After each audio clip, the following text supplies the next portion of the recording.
Good evening. This January the 21st Board of Aldermen meeting is hereby called to order.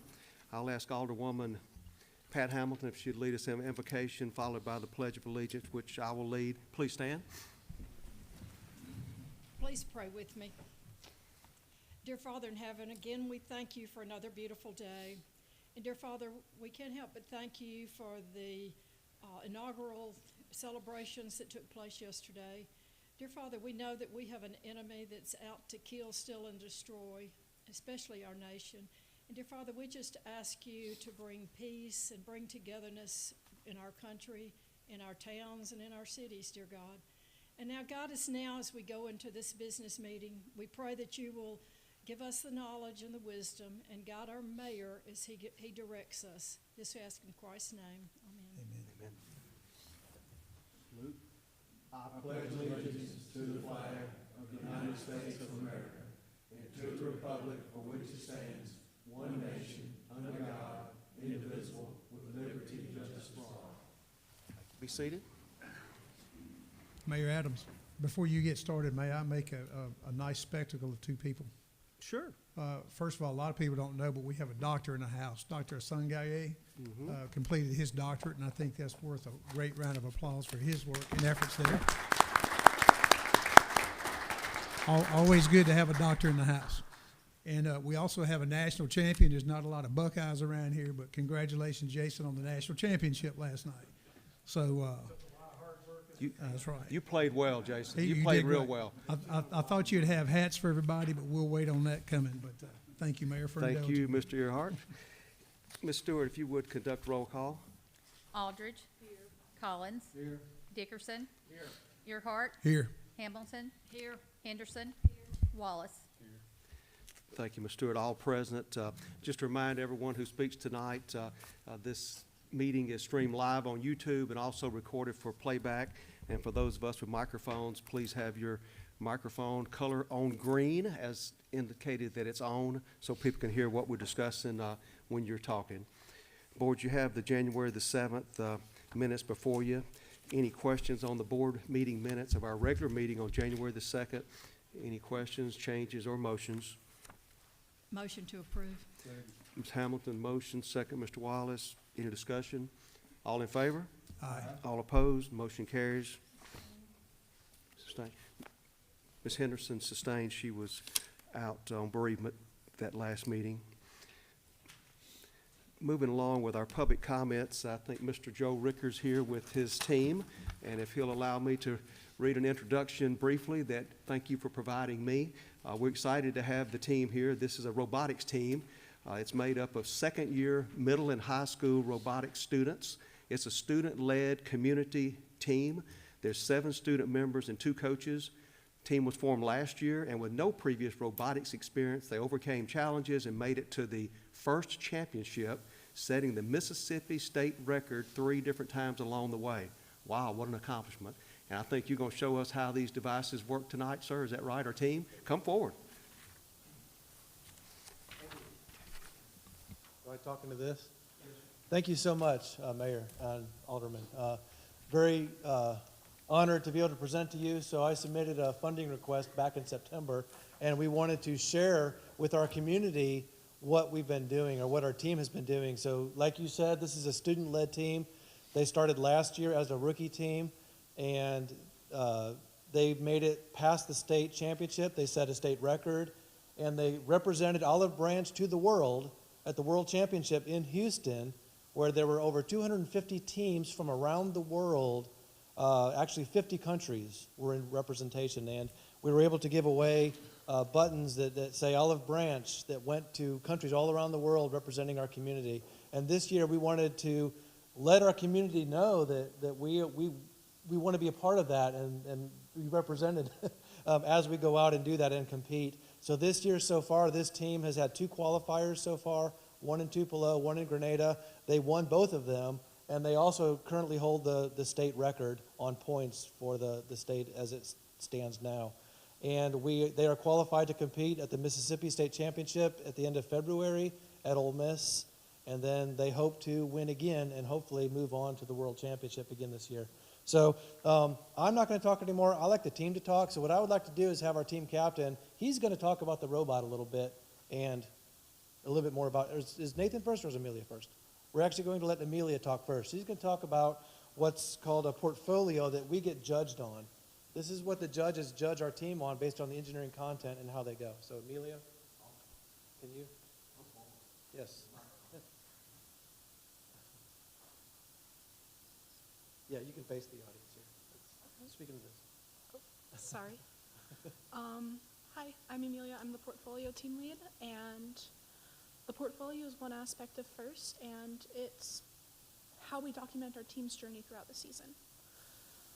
There are 15 pages in it, each of them divided into specific award categories based on how we reach our community, fund our team, as well as how we create our robot, how we code it. Apologies. Yeah, so we gather sponsors and we keep them on the cover, as well as detailing how the robot is made, and as well as cost-benefit analysis and how we come to our conclusions in its development. Thank you. So now Nathan's going to talk about the robot itself. My name is Nathan. I'm the team captain and design lead of our team. So I'm going to demonstrate a little bit of how this robot works. So feel free to.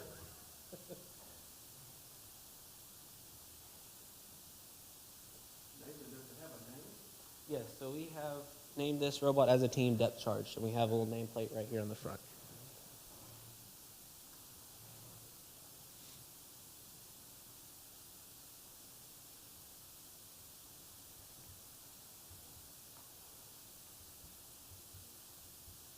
Yeah, we'll let Jaden talk about our sponsorships. So we try to get sponsors from our community, businesses, and donors, so Jaden's going to talk about that. Hello, my name is Jaden. I'm on our build team and portfolio team. I'm here to talk about our outreach. We've had several non-technical outreaches such as school events, co-ops, trail life meetings where we've been able to reach out to people and inform them about STEM and FTC and try and get them involved and really just spread FTC and what a joy it is to participate in.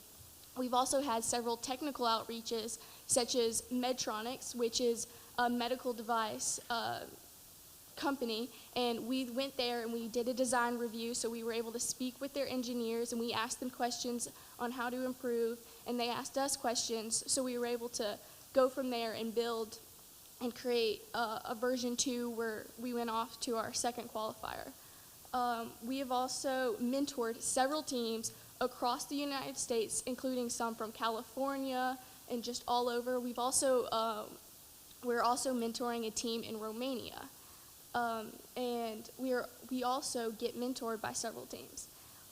Our impact, we've had a great impact. We've been able to reach out to several companies to get fundraising because it's very hard as a community-based team, but we've been able to do that, and this is our robot. So I'm first going to talk about, first we have seasons that are different every year that have a game challenge we have to complete. So for this game's challenge, we have to take these game pieces, they're called samples, take them out of a centerpiece in the middle of the field called submersible, and score them in buckets. So our robot has these linear slides in the front that come out. And we have this gripper right here that will intake these samples. The intake then transfers to the outtake, and then we have these linear slides that go up to the buckets that then score in those buckets. We have a secondary game piece called a specimen. A specimen is a sample with a clip on it. These we score alongside the game wall, and we then score them on the rungs on the submersible. So those are the main ways that our robot scores. We also have this on a drivetrain that we can use to move around. We have these special wheels that allow us to have omnidirectional movement to move in any direction. Combination of those scoring samples and specimens, as well as hanging in endgame with these hooks we put onto our outtake plate, allow us to score points and win games. I think that's pretty much it. Fantastic. Thank you so much, Nathan. So yeah, so as you can see, it's a pretty slick robot. We were told by the director from Ole Miss, who said it's the best robot in the state. We were pretty proud of that.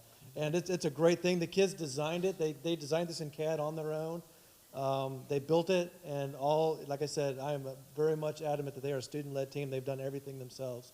I don't touch it. I don't know how it works. But they've done great.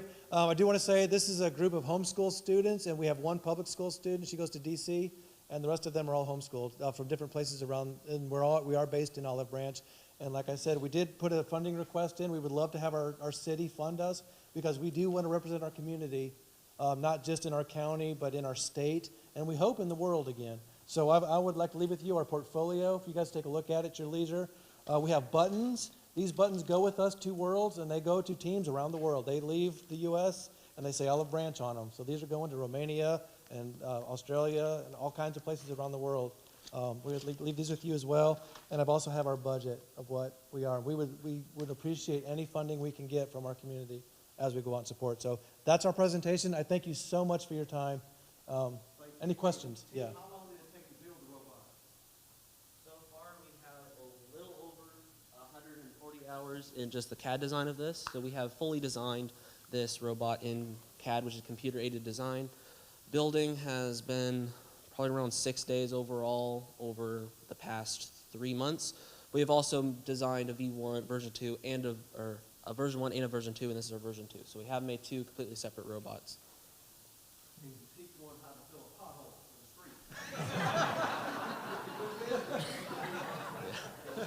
in the street. First is about developing young students for the future in STEM careers. So maybe there will be a robot that does that. Hopefully one day, maybe one of these kids will do it. Stand up if you're a parent, a guardian of these smart kids.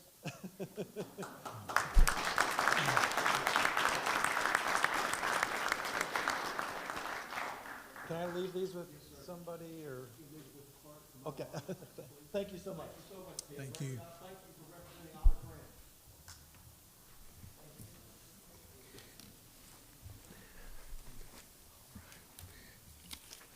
I'm going to dispense with the mayor updates and save the departmental updates for the next board meeting. We generally cover those at the first meeting. Consent agenda, board, you have the consent agenda before you. Have had that through the weekend. Any questions on the consent agenda? Any questions or motions on consent? Motion to approve. Mr. Collins, motion to approve. Is there a second? Second, Ms. Henderson. Any discussion? All in favor? Aye. All opposed? Motion carries. Following our agenda, Planning Commission old business. This is a public hearing date for consideration of application for a zoning map amendment submitted by Jared Darby, Brown Properties, on behalf of property owner Mary Vasquez. The request is to rezone 2.03 plus or minus acres from AR, agricultural residential, to C1, neighborhood commercial district.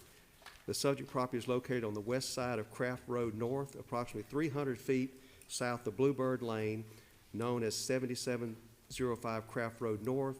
This was set for a public hearing for this date. It was set on December the 17th. Staff report, please. Yes, sir. Thank you. As you mentioned, this is an application to rezone a 2-acre piece of property from AR to C1. And I would mention before going into the staff report that the same property had been proposed to be rezoned to C2, highway commercial, last summer, and the Planning Commission denied that application on September 10th, and it was subsequently withdrawn, and then the applicant reapplied for the C1 zoning, which is a lesser intensity of commercial zoning. Our property, as you can see on the slide, is located on the west side of Craft Road. We're about 1,000 feet to the south of the I-78 Craft Road interchange and about 300 feet to the south of the Bluebird Craft intersection. The property is currently improved. It has a 6,000 square foot building. I'm not sure of the date that that building was originally built. It first appears on the aerial maps of 1996, but there was a pretty large gap between aerial maps back at that time. There is information to show that it was approved for a conditional use permit back in 2009, over 15 years ago, to allow a daycare to be established in the AR zoning district. And so that's the current use of the property for a daycare facility. This slide shows you the surrounding zoning pattern and uses, so you can see our subject property in AR. If you go to the north, there's a small lot there that was recently purchased by the city to be used for a well site, and there's a home on the property that I understand will be demolished by the city since it's acquired the property and won't be using the home, and that's also on AR zoning. If you go farther to the north, we have the fire station that's located at the southwest corner of Bluebird and Craft, and that is designated in the C2 zone, and we have a church behind the fire station, also C2, and you can see the church property wraps around and touches our subject property. Across Bluebird, we have the Bluebird convenience store, also on C2. If you go across the street to the east, you'll see all of the property is designated as C2, and there are really single-family homes all the way across the street. If you go down, this is Eastover subdivision. Immediately to the south of the subject property and behind it, we have AR zoning. There is a single-family home located immediately to the south, and then the property behind it is vacant. If we go to our 3 rezoning criteria, the first one deals with whether the original zoning of the property was a mistake, and there's no mistake being claimed in this case. Looking back at records, this property was annexed back in 1990, and it had the AR zoning in place at the time it was annexed. And then secondly, deals with the character of the neighborhood and whether it's changed to such an extent to justify the proposed rezoning. So there are a few things that have changed out there. One is the Craft Road widening, which took place in 2018, and it's being argued by the applicant that that made the property more easily accessible to surrounding residential areas. And since that time, the Craft Road corridors developed with more commercial and institutional uses. You can see the 2 pictures here. This is 2017, and you can see that Craft Road was under construction at that time. And by 2024, you can see that the construction of Craft Road was completed, and then you can also see one of the notable changes, which was the construction of this C-store back in 2019. You know, another factor to consider is that this property, as I mentioned, has been used as a daycare since 2009 when that conditional use permit was approved.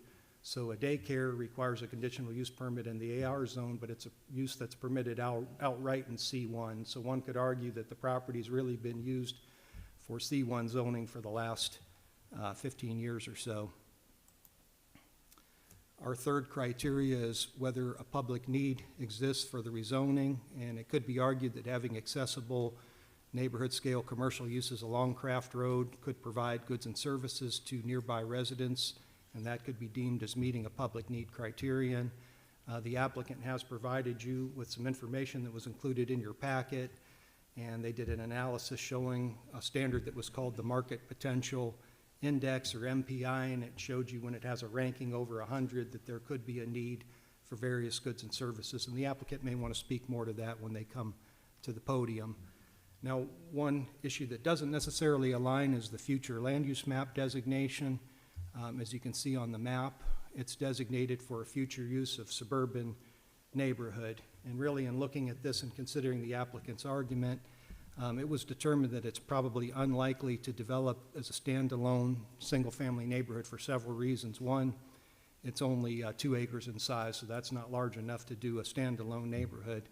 And it's really unlikely to be combined with other surrounding properties and redeveloped for a couple of reasons. One is that, you know, you have a current building and parking lot there, so it would be required to tear that out to be able to redevelop it for single-family uses, and economically that's probably unlikely because the current landowner would want to be compensated for the improvements that have been done to the property, but to a prospective developer that would be considered an expense because they would have to tear all of that out and rebuild it.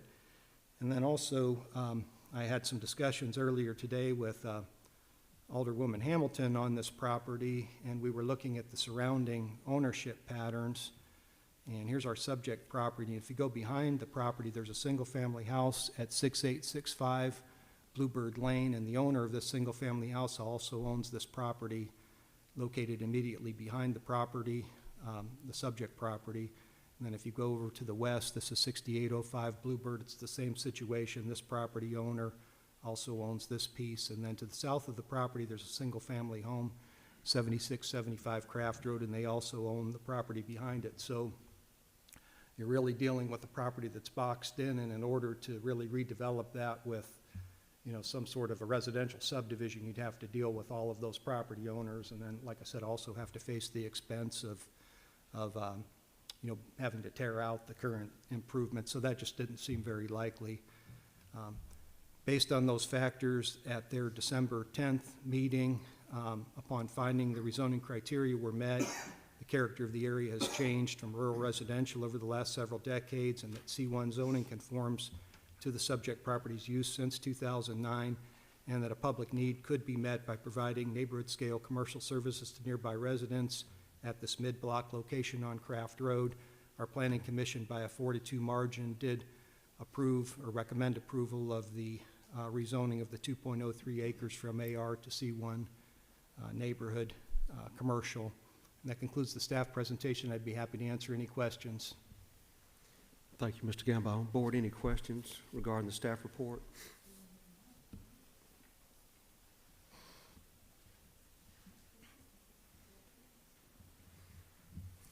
Any questions on the staff report?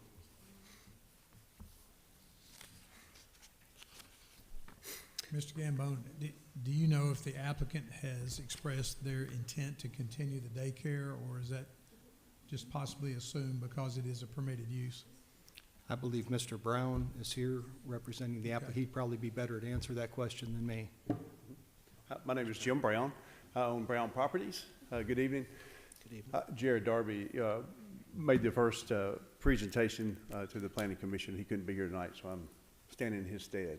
We represent Mary Vasquez. She is our client. We have shown the property to Ms. Vasquez, has been in the business about 25 years. We've shown the property to other daycare operators, and that's the highest and best use, is to continue it as a daycare operator. She has closed her current business. So Little Southern Daycare is closed right now.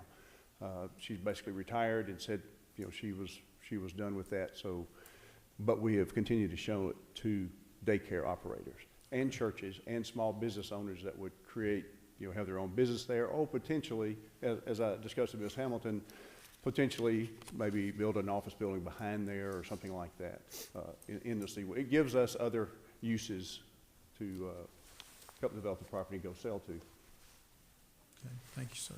The 6805 and 6865, are those not homes over here? I mean, one of them's just got a new roof put on it. All right, wait a minute, 68, I'm sorry, is that on Bluebird? Yeah, it Oh, faces, thank Brach, On Bluebird? Those face Bluebird, yes, ma'am. no, right next to the daycare center. Oh. Two homes. Off of Bluebird, she's talking about. You talking about on Bluebird? No. Craft Road? Yeah. Right, those are rental houses on either side of the daycare. Those are rental houses. Well, excuse me, the city bought the lot next door, is in process. Y'all aware of that? That was a rental house, and so is the other one. Okay, because I know the other one, they just put a brand new roof and a whole. That's on down, it's more like, there's two houses down 2623. from us. That's not part of this property? No, ma'am. No, ma'am. Just the daycare is on this property. That's all that's the improved property on this. But I know the home you're talking about, it's under or renovation, and it's about two houses down. Yeah, and there's a white brick one right beside it, Yes, ma'am. concrete block. I believe that's right. Any other questions for I Mr. spoke Brown? with- I spoke with Mr. Brown today, and since then, one of the neighbors has contacted me. I have had some reservations about this because it's already daycare under conditional use. So my question to Mr. Brown was, I guess it's easier when someone comes with a project and they said, okay, we want to build a daycare here and we want to change the zoning and this is why. So knowing that this is really designed for suburban neighborhood, and like Joy said, one home, 2 homes down, someone bought and has, taken out windows and redone the house as a home. And then the one that's between that house and this property is also a home and so forth. So, and there are homes across the street. It's across from Eastover. So I have a little bit of reservation about the suburban neighborhood and just changing all of that area and making it now more commercial. Probably because I like to see it in a bigger setting and a plan. This is what we want it to do, and this is why, rather than just throw it out to a lot of other uses. If someone buys it, they may decide to put something there that would be much more difficult for the neighbors to adjust to. So those were my concerns with Mr. Brown. Can I address some of that? And that? Which I appreciate, Ms. Hamilton, I appreciate your concerns. C1 and all the regulations that the city has a lot of control over what's going to happen there under a C1, with setbacks, with building restrictions and uses and that sort of thing. Some of the uses in a C1 won't work at this 2-acre property. We simply asked for C2 initially a few months ago, last summer, as Jason mentioned, because across the street was C2 and to the north of us was C2. And then at the Planning Commission, one of the planning commissioners mentioned, hey, why don't you go to C1 and request a C1 zoning? So we took their advice and came back, we withdrew and came back and said, okay, we'll do C1, which brings us to today. And it's a transition from C2 to C1 to the neighborhood.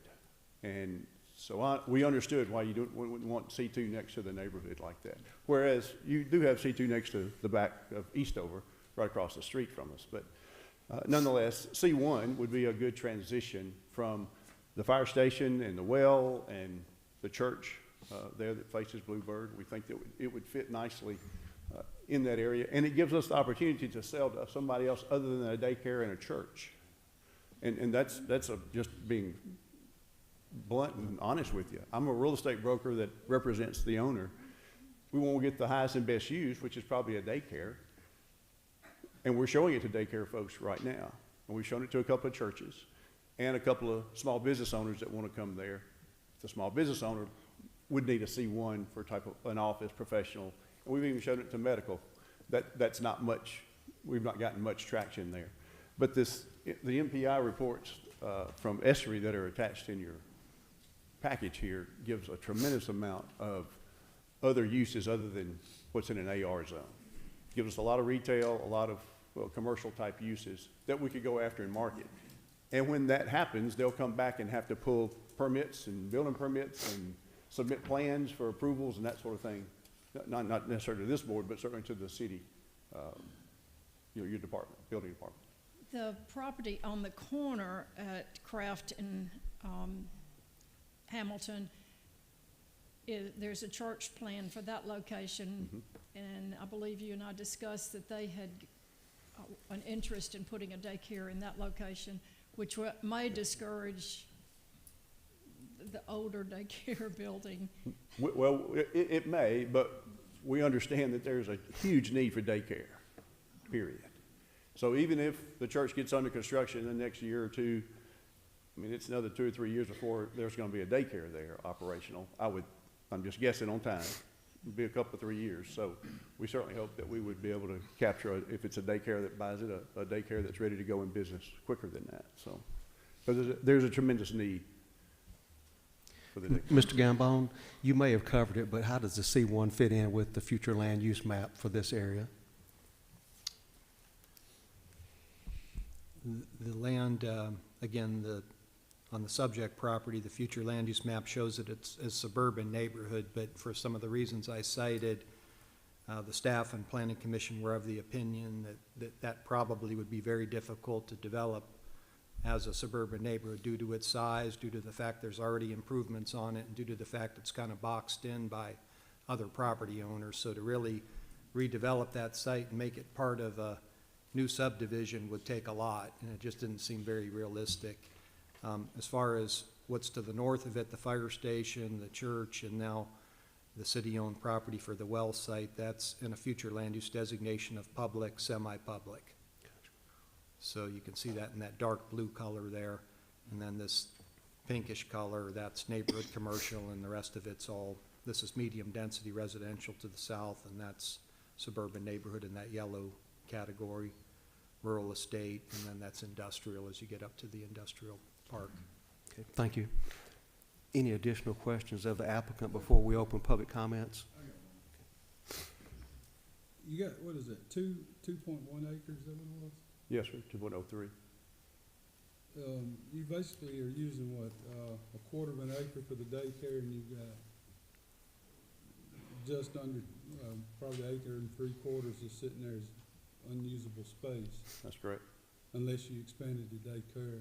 There's a pretty large playground behind it, if you can see from the aerial, but That's what the center section is? Yeah. Okay.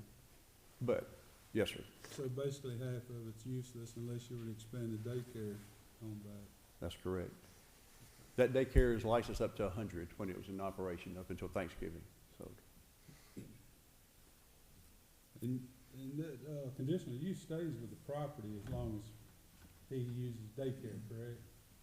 Well, it would. I'm not sure what the term on that conditional use permit was, but it would have a term associated with it.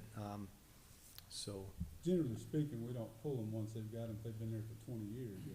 well, the conditional use permit, when it was issued in 2009, would have had a time period associated with it, and I'm just not sure right now when that time period expires. It's something I'd have to check in the file. And we would encourage a new daycare to come and get their own as well. In fact, we've had that discussion when we show it to somebody that Okay. they probably need to come and talk to the city about the condition used to be in their name. And then if it were to be rezoned to C1, a daycare is a use that's permitted outright, so there'd be no conditional use permit. It would just be a use that would be permitted in the C1 zoning Be district. a rightful use then. Yes, sir. Yes, sir. What is under C1 is the most, invasive use that's allowed? I mean, maybe, under C1? maybe like a restaurant and a shopping center maybe would be probably the most intensive. I could think of mainly C1's just kind of low-level or low-scale retail or office uses, you know, things like a daycare, small business. And under C1, office is allowed, Yes, sir. just like C4 office or whatever.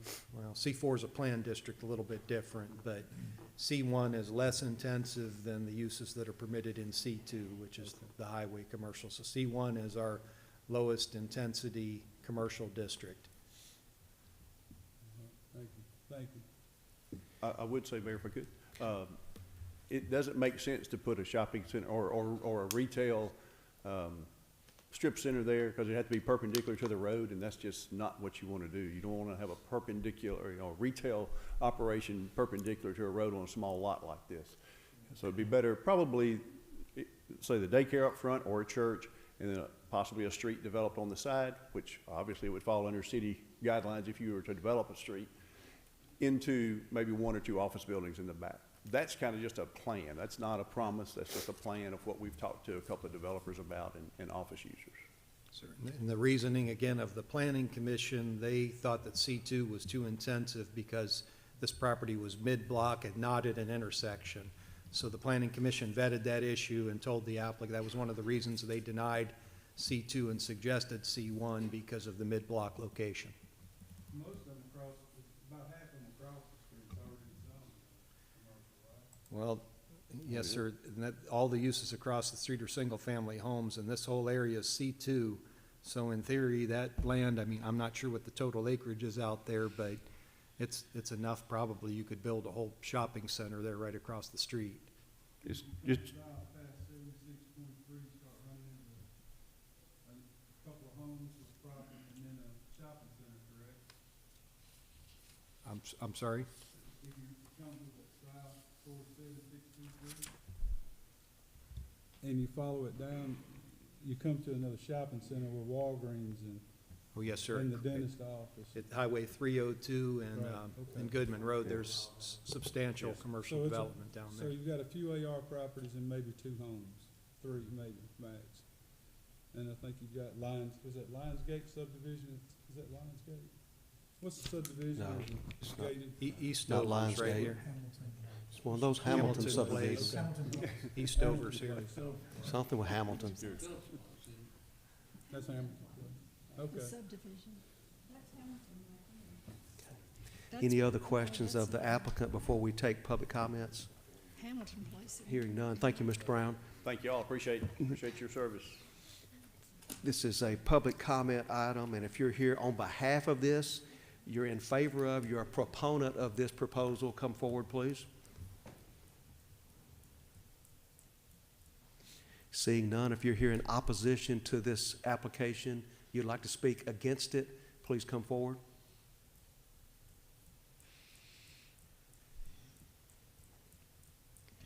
Seeing none, public comments are now closed.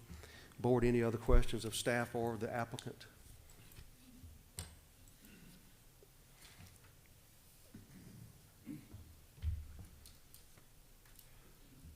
Mayor, I'll offer a motion on that, sir. Okay. Given the fact that you do have the public-private use of property north of this property in question of 7705, and the fact that there is a church planned to be built at 7503, I don't see that if we did approve this, it would preclude anyone from still having single-family homes and AR use in between. So I think it's perfectly within reason with our future uses of the city. I'll go ahead and make a motion to approve as presented. Thank you. Motion by Mr. Earhart. Is there a second? Second. Second by Mr. Dickerson. Any more discussion? All in favor? Aye. All opposed? No. You have that, Ms. Stewart? Ayes have it. It does carry, approved as is. Next is public hearing date for consideration of application for a zoning and map amendment submitted by Ben Smith, IPD LLC, on behalf of property owner Rusty Basinger. The request is to rezone 46.88 plus or minus acres from AR agricultural residential to R1 single-family residential district to create the Rosewood subdivision. The subject property is located on the east side of Craft Road and north of College Road, known as 7200 College Road. This public hearing date was set for tonight. It was set on December the 17th, 2024. Staff report, please. Yes, sir. I thought it would be appropriate in this case to start with some updated information. The board may recall back in June of last year, you all were one vote short of the supermajority that was needed to approve rezoning of an 81.5 acre property from AR to R1, and that was going to facilitate the development of the 138 lot Basinger subdivision. And so at that time, we heard a lot from the citizenry and the reasons that they were opposed to that rezoning. And so we have a current application tonight and a redesign of the project that appears to address the concerns that area residents spoke about last June and before at the Planning Commission meeting that led to that project being not approved. So I'm going to go through the modifications first off. Firstly, the area that's proposed to be rezoned is no longer 81.5 acres. It's been downsized by 42%, and it's now 46.88 acres, and that's the area that you can see here in the tan or gold color. Again, that's over a 40% reduction in size. Rosewood subdivision that covers area that's outside of the area being rezoned has been downsized to 118 single-family lots. That's a reduction of 20 or 14% from the 138 that was proposed back in June. And third, the street system has been redesigned, and you may recall when we looked at this 7 months ago, this spine road for the project kind of came straight up here and went into Plantation Crossing and the Montrose subdivision, and you can see how it's been redesigned to include this jog of the road and this curvature. And so that essentially would discourage any type of cut-through traffic. As you recall, the citizens were very concerned that this would cause cut-through traffic between College Road and Church Roads. And then this is not part of the project redesign, but it is worth noting that the city has since pursued funding for a traffic signal at Craft and College Road. So that's a project that the board's approved, so it's something the city's done that could assuage some of the concerns that the citizens expressed in June. One of the things, we have these two large areas to the north and south of the property that would retain the current zoning, which is AR, which allows for 1 acre lot minimums, and along the southern side of this northern piece through here and along this northern side of the southern piece of AR, there are existing drainage ditches that run through there, and in the original plan, the applicant had proposed to pipe those ditches.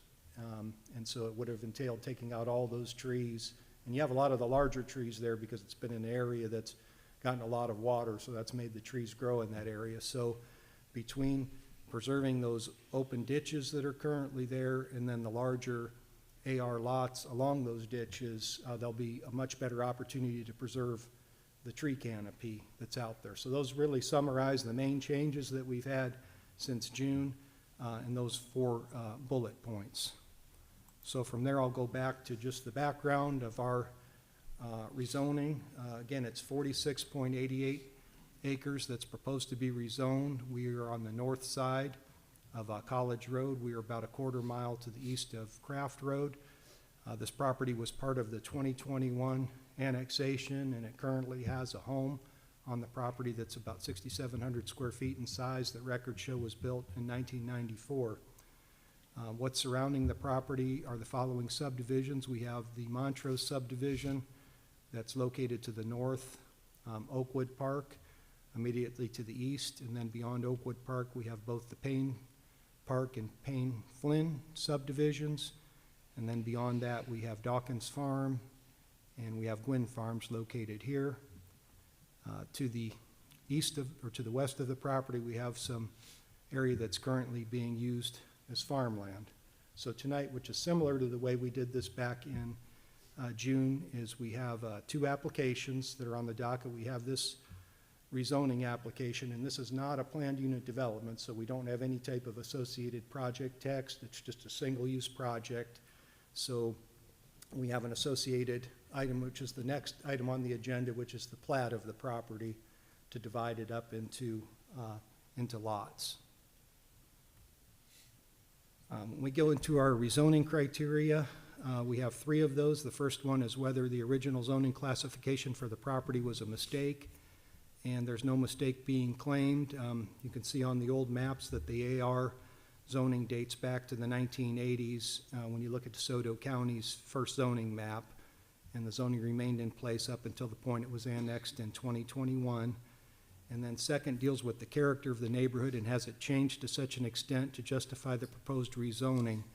And one of the main issues that we have when it comes to changes in the character of these neighborhoods deals with the idea of, do we have central sewer? And, you know, right now the city is extending, you know, as part of its annexation program, we're extending sewer to all of these annexed areas. And so this is an area that has had sewer extended into it back in 2006. And if you don't have central sewer in an area due to the soil types that we have here, the smallest lot that you can really do is 1.5 acres in size to be able to get a permit to do a septic system. And that's due to our soil types not necessarily being ideal for septic. So when it comes to land development, extension of sewer is really the name of the game, so to speak. And so you can see on the left-hand side in 2006 aerial map, and you can see that we had Oakwood Park that was had homes in it, and the Payne Flynn subdivision had a few homes in it, and this is about the time that central sewer was extended. And if you go over to our situation today, you can see all of the additional lots that have been created around the subject property of Montrose again to the north, and then going beyond Oakwood Park. Payne Flynn's been built out at this point. We have Dawkins Farm, Gwynn Farms built out, and then you even have a large phase or a new phase of Trinity Park that was only started back in 2006. So our third rezoning criteria deal with whether a public need exists for the rezoning. So We do have an obvious demand for single-family housing in Olive Branch. And if you go to this whole area, and I'm going to the area bounded by Church Road to the north, Highway 305, Craft Road, and College Road, we have 2 square miles in this area. So within this 2 square mile area, all of these lines you see are all platted lots, and they're all basically have homes on them, showing that there is a demand out there for single-family housing, with the exception of maybe 15 lots that we still have remaining that are vacant here in Dawkins Farm. And then we recently had this 34-lot first phase of Old River Farm that was platted. So in this whole 2 square mile area, those are the only vacant lots that we currently have available. So that does show a demand for single-family housing in the area and lots that we need. So future land use map from our 2040 comp plan designates this property as suburban neighborhood, and it does state in their suburban neighborhoods have lot sizes ranging from 6,000 to 30,000 square feet, and these subdivisions generally have urban roadway sections, curb, gutter, and sidewalks, central sewer service available at the time of development, and the density should not exceed 4 units per acre. And here, we're at a very, very low density, 118 lots on proposed 81.52 acres, comes to less than 1.5 dwelling units per acre. So again, very low density project. So it appears to meet all of our rezoning criteria. Now, one issue that has always come up and came up quite a bit back in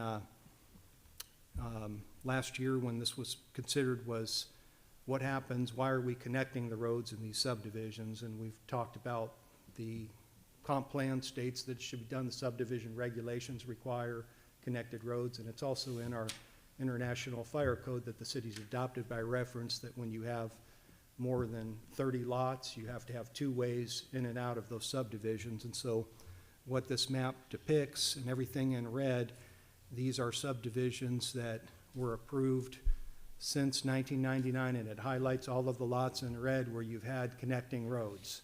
So these are basically throughout the entire city where these roads have connected to previous phases in a subdivision and connected to our collector or arterial roadway system.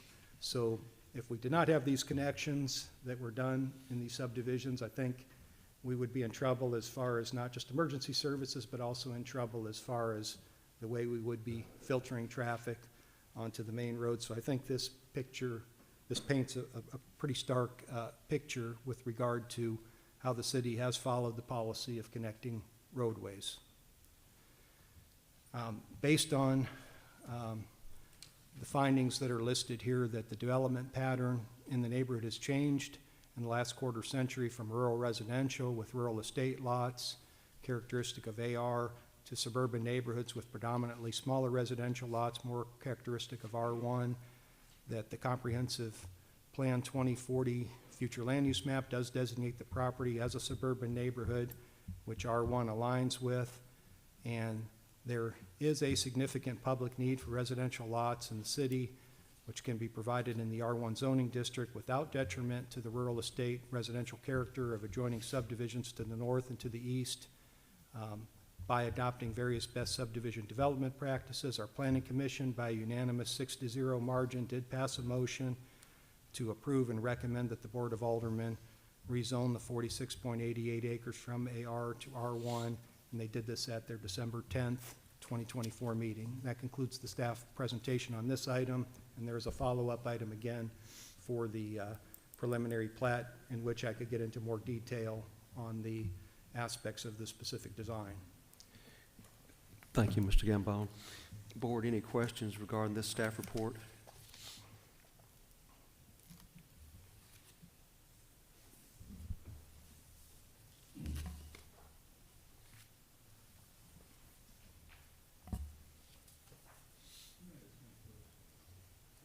Microphone. Yeah.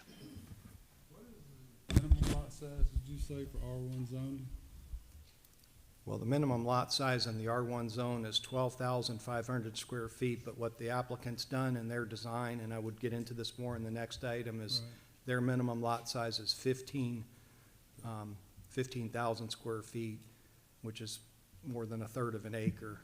Under the previous proposal, it was 6,000 was the minimum, I think. No, sir, their previous proposal had the same 15,000 square foot That's what- minimums. The previous proposal had the whole 81 acres going to R1, and in the previous proposal, their minimum lot size was also 15,000 square feet, same as it is tonight. They're just now covering a smaller area with the 15,000 square foot lots. But the portions to the north and south are remaining AR. They're remaining 1 acre lots, just the section in the middle would be the smaller ones, correct? Yes, sir, that's correct. It's just like it's shown here, this overlays the areas to the north, 1 acre lots, areas to the south, 1 acre plus lots. They're all larger than 1 acre. That's just the minimum size. And then this middle section would be R1, and the minimum size in R1 is 12,500, but this design shows a minimum of 15,000. So they've gone above the minimums in the lot sizes. But again, overall, what you saw in last June had 138 lots. Right. This is now down to 118. Okay. Any other questions on the staff report?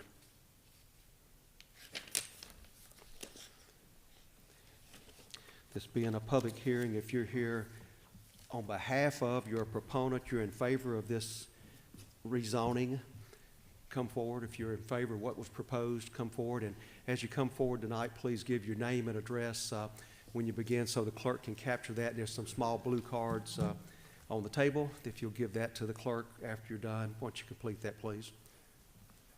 Certainly. My name is Rob Oakes. I am a resident of the Oakwood Park neighborhood to the east.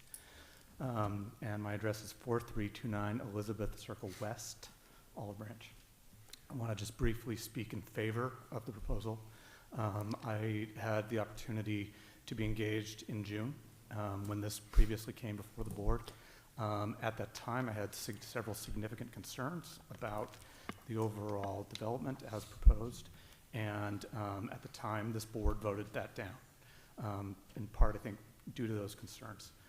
Over the preceding 6 months, we've had an opportunity to engage with the developers, and they have been able to mitigate my most significant concerns. Mr. Gambone, in his presentation, explained those mitigations, but I believe that this is a thoughtful presentation that, number one, preserves the character of the area. It goes out of its way to ensure that the natural environment remains mostly undisturbed. As I mentioned back in June, the forests both to the north and to the south of the proposed redevelopment are unique. They are old growth. We hired an arborist at the time to come, and he offered evidence in front of the board that some of the trees in those areas are 100+ years old, and that this proposal maintains those intact and allows the future homeowners of those sites to make decisions about how they wish to develop their own properties. The second point that I want to kind of highlight is the professional nature, and I want to commend Mr. Lamb and Mr. Reeves in a very thoughtful engagement of myself as an adjacent landowner. They solicited our opinions on this current proposal, and I was unable to make one meeting wherein they were meeting with the Montrose property owners to the north, and so they went out of their way to schedule a second meeting with me in order to do that. They did not need to do that. And so based on all of these points, I urge the board to vote in favor of the proposal. Thank you very much. Thank you, Mr. Oakes. Anyone else on behalf of this you'd like to speak in favor of this application? And I know I do have the applicant to go back to in a moment, but anyone here to speak on behalf of this application, you're in favor of it, please come forward. If you're here to speak in opposition, you're against this application, please come forward.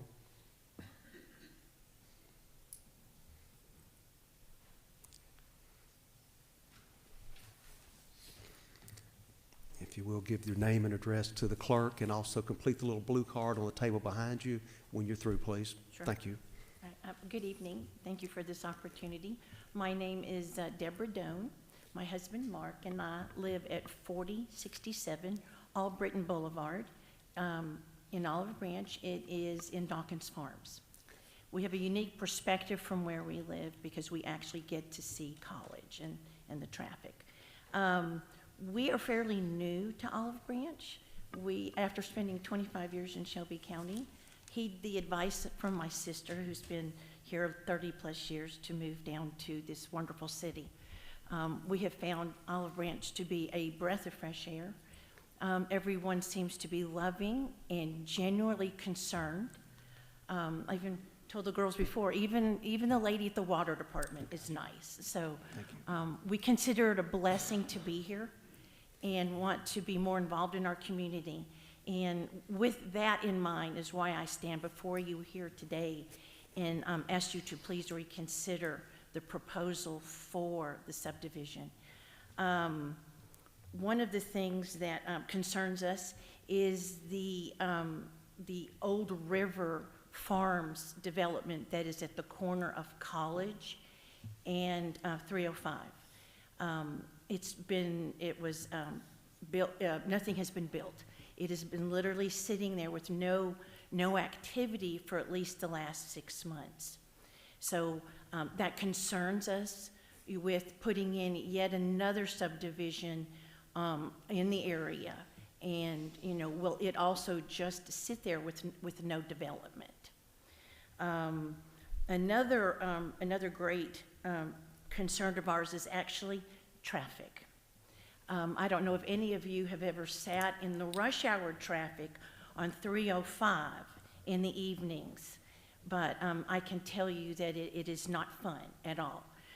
There have been many days where I'm coming home from work, I work in the city, and come down 305 to get home, to get to College, and it literally takes me 30 minutes from the time I hit the state line to be able to make it home.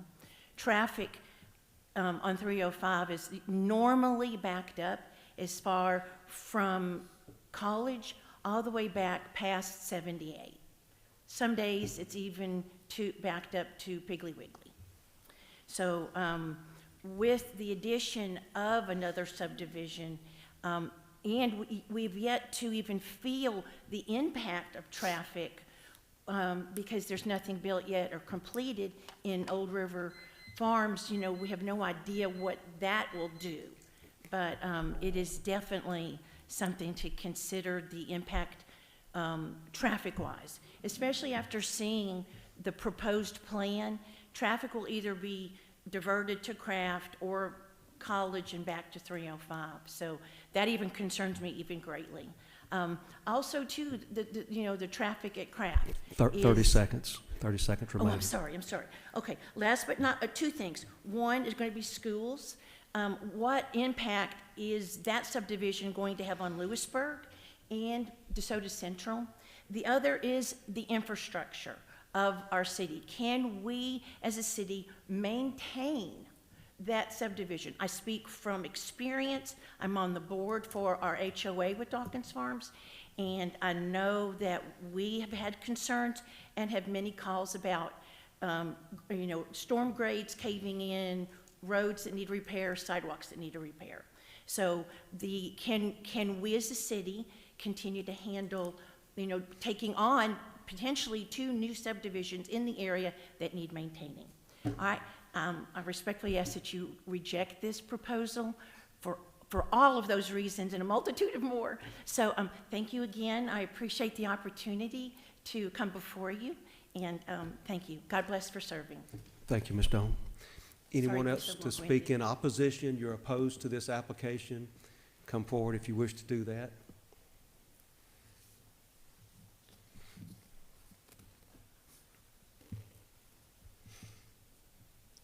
My name is Brian Gardshore, and I live at 7900 Jones Cove, and that's in the Payne Parkway development.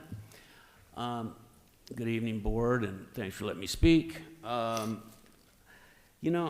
keep hearing that we need to have more and more properties. And the previous speaker brought this up, so I won't belabor it, but the question is, what is the number we're looking for here? Does anyone know? Because I can remind you, or I will remind you, that in the last 3 years up until June 1st, by my count from the meeting's minutes, there's over 3,100 units in Olive Branch that have been approved. So my question is, what is the number that we need in 2025? You're talking about 2040, and do we have an incremental amount?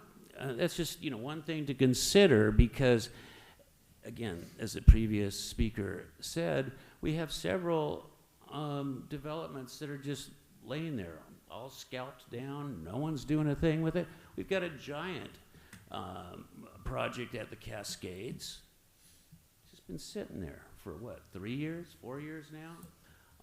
My concern is that we're putting the cart before the horse. We've got unsafe infrastructure. I shouldn't say unsafe, but we don't have the capacity in our infrastructure to manage the existing amount of people that live here. And it's a question that I have is we're told that we need to do these things. So I ask myself, who's benefiting from this? We, the citizens that have to deal with that? Or a handful of developers that are asking for an existing law to be changed for their benefit, and also the benefit of future residents who may or may not come? We are also, we don't know this, but we're subject to our properties devaluing. It just seems to me that we've got a nice, quiet community. A good portion of it is AR. That's an objection of mine, by the way. It is zoned right now for AR. There's a reason why they did it. And the outcome of that is that we have a nice, quiet community. And we're building this out, so it's just like South Haven and just like every other community in the United States that gets overbuilt. And 15 years from now, or 2040, or whenever it is, we're going to experience some real downsides to this. People will no longer want to come and live in Olive Branch. And I mean, we don't know this. I don't know this, but these are legitimate, in my belief, concerns that why do we have to do all of this right now? We've got a good, I believe, we've got a housing stock that's not all sold through it, regardless of what we're told at these meetings. And I just think that we don't need to get to that 2040 number, whatever that is, right now in 2025. So I respectfully ask you, as leaders of the community, to consider what your constituents are asking you, and because I believe that's your purpose. And I also believe your highest purpose is to look out for the safety of us. That's what we count on for you to do. And I believe that adding more traffic, opening up roads through a community that has no sidewalks, I ask, is that really responsible for for our leaders to approve? I don't know. It sounds a little unsafe to me. And again, we count on you. You guys do a great job. I appreciate that you're considering doing a traffic light at Craft in College. That's huge. You guys got a tough job, but I'm asking you, please listen to the people that live close by. We love this city, and we hope that it retains its character along with growth. But I believe this project is not necessary. Thanks very much. Thank you, Mr. Gardshaw. If you will, do one of those blue comment cards, sir, and give that to the clerk to your left, my right. Anyone else here to speak in opposition? You're opposed to this application? If that's the case, come forward. Anyone speak in opposition?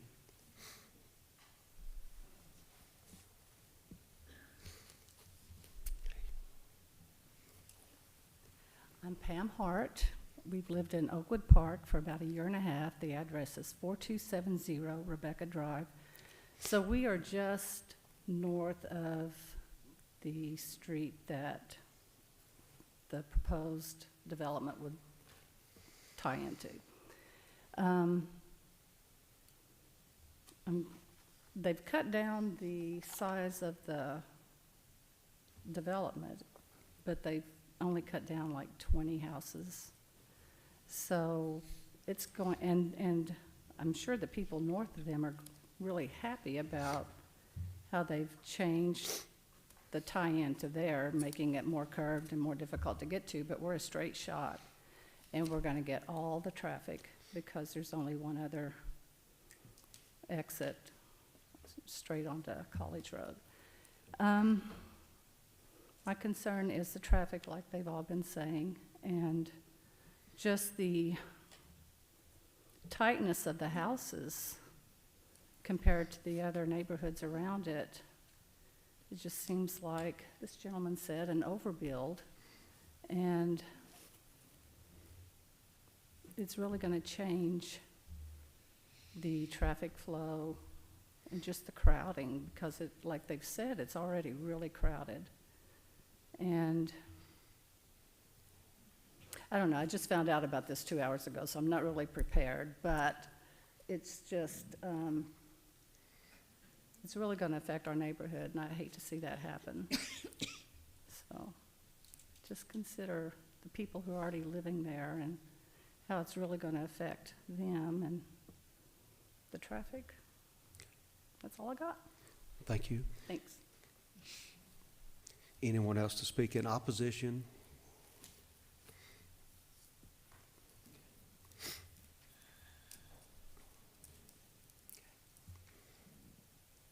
Hey guys, I'm Angie Turner, and I live in Oakwood Park on Elizabeth Drive. So this projected neighborhood affects me directly, I feel, since I live right on Elizabeth. I will reiterate about the subdivision that's at Highway 305 right now.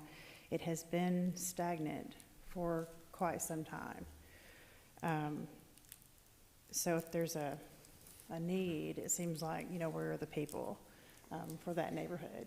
Because nothing is being built there as of now. My next point would be, I feel there's too many homes packed in this area for what's neighboring this projected neighborhood. We all have larger lots, you know, in the area. And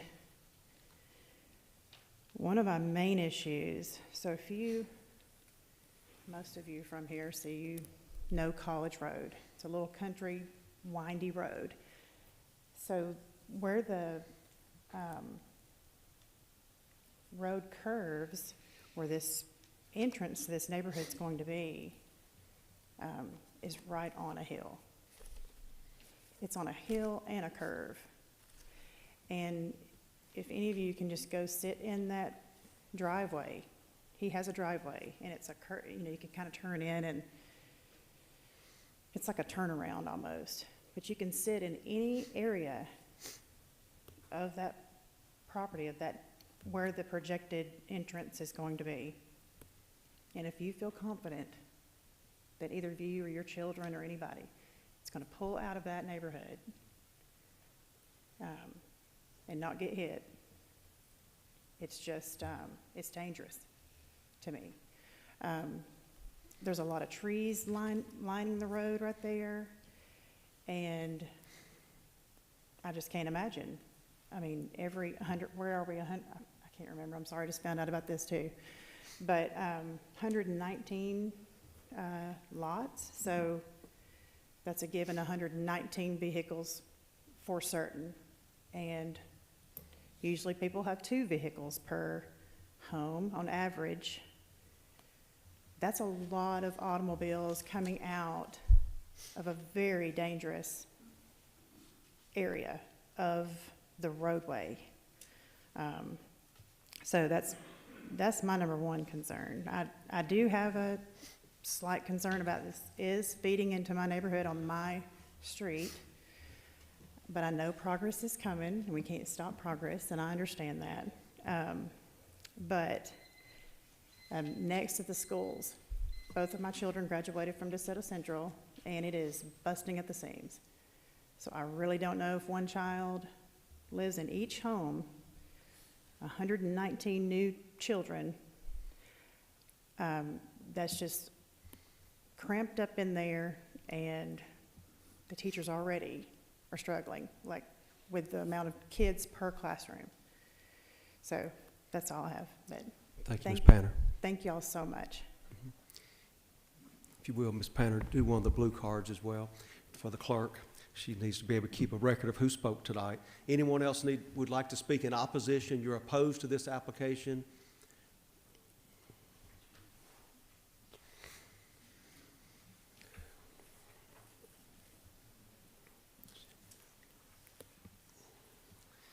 Good evening. My name is Sid Bickley. I live in Oakwood Park, 7695 Savannah Cove in Olive Branch here. Again, just reiterating what everybody else has said and what was said back in June. The entrances, it said you needed to have more than one entrance. They would have one if they used the Elizabeth Drive or if they used the Montrose exit. Again, both subdivisions, I think, are happy with the fact that there is a one entrance and one exit just because of security purposes for that. Also the map that was shown earlier, it says 118 plots. I looked at it and it looks like there's 122 plots. So I'm not sure if there's a discrepancy in what is being proposed and what the actual map shows. But that's also in there as well that needs to be reconsidered. Again, just reiterating the fact that there's, the infrastructure doesn't support it. The safety of the one driveway that they want to put out for the entrance for all these homes. The size of the lots, back in June we talked about, the size of the lots do not conform to the rest of the size of the lots that are on College. If you look at Dawkins Farm, if you look at Payne Park, you look at Belmore, most of those lots in those subdivisions are a lot bigger than the 0.34 acre lots that they have, which is the majority of those lots. They are very small lots. My comparison is I look at South Haven and I look at Cherry Tree subdivision in South Haven. They have the very small lots surrounded by the bigger lots. And go check with the crime folks there in South Haven and see what's going on in Cherry Tree now. And I'm concerned with that being right next door to it. Again, all the things that everybody else, I'm opposed to it. I hope you will be opposed to it, and I hope you'll vote against it. Thank you, Mr. Bickley. Anyone else to speak in opposition? Anyone else to speak in opposition to this application? Final call. Seeing none, public comments are closed. Does the applicant have anything to add to the staff report?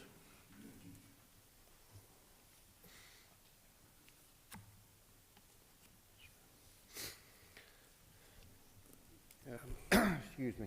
Mayor and Board, Ben Smith, 2700 Stonebrook, Nesbitt. I represent the owners of the property. I'm the engineer. Christian Development is the developer of the property. Most of my comments will come next at the preliminary plan stage. Mr. Mayor, there's some answers. I'll try to address them at that point, but I think staff has done a great job pointing out to you the change at the neighborhood. The big thing is now utilities are available. I'd like the board, I think you already know this, this process has started last June, and we have met with the neighbors and the homeowners association. We have met with the staff, and we have made many changes, and I think what we have now is a great product, and it's from listening to the people and addressing their concerns. So we ask you to take into account the staff recommendation and your planning commission unanimous recommendation and approve the rezoning, and I'll be glad to answer or address those questions by the audience at the preliminary plan stage later. Thank you. Thank you, Mr. Smith. Any questions of staff or the applicant on this zoning amendment? Any questions on the zoning amendment at this time?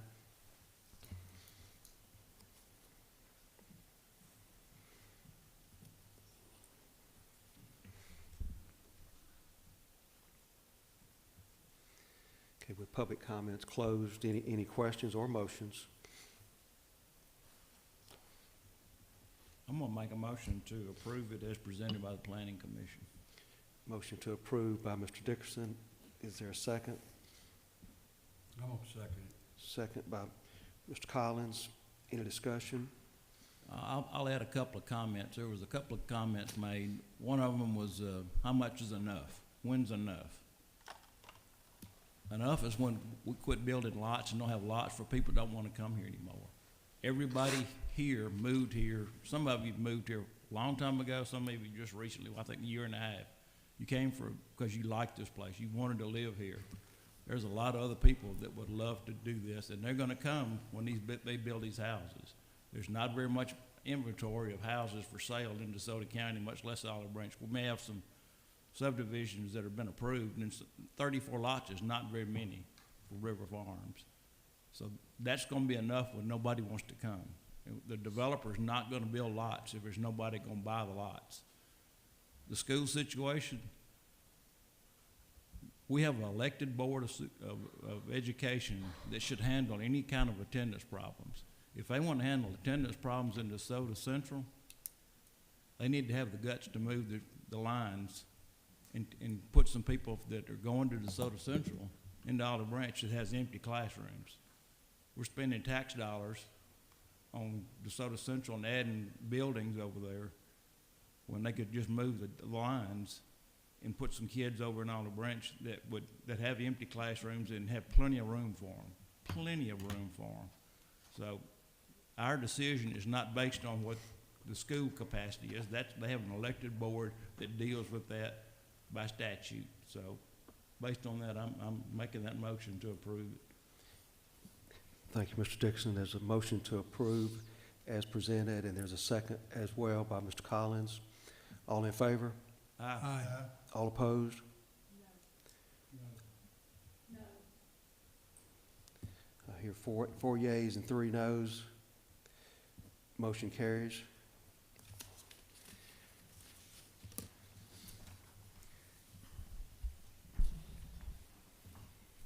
Next, consideration of application for a preliminary plat for Rosewood subdivision submitted by Ben Smith, IPD LLC, on behalf of property owner Rusty Basinger. The request is to create 118 residential lots and 4 common open spaces from 82.37 plus or minus acres. The subject property is currently zoned AR, Agricultural Residential District, and has a pending application to rezone 46.88 plus or minus acres to R1, which the board just heard, single-family residential district, and is located on the east side of Craft Road and north of College Road, known as 7200 College Road. Staff report, please. Yes, sir. This is the application for preliminary plat for Rosewood subdivision. And under the last item, the board rezoned the center portion of the property to R1.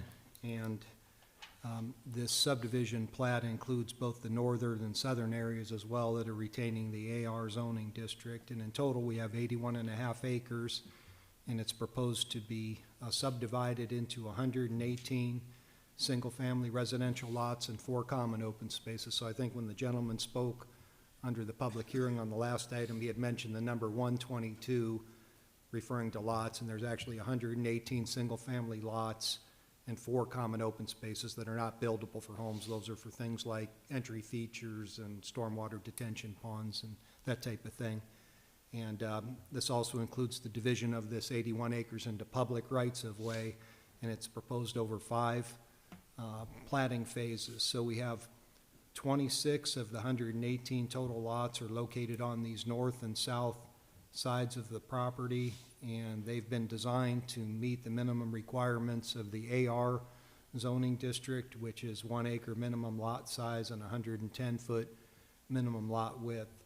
We have 92 of the 118 lots are located in the area that you rezoned to R1, and those are going to be designed to 15,000 square foot minimum, and that exceeds the minimum in that zoning district. As we discussed under the last item, the minimum in that zoning district is 12.5.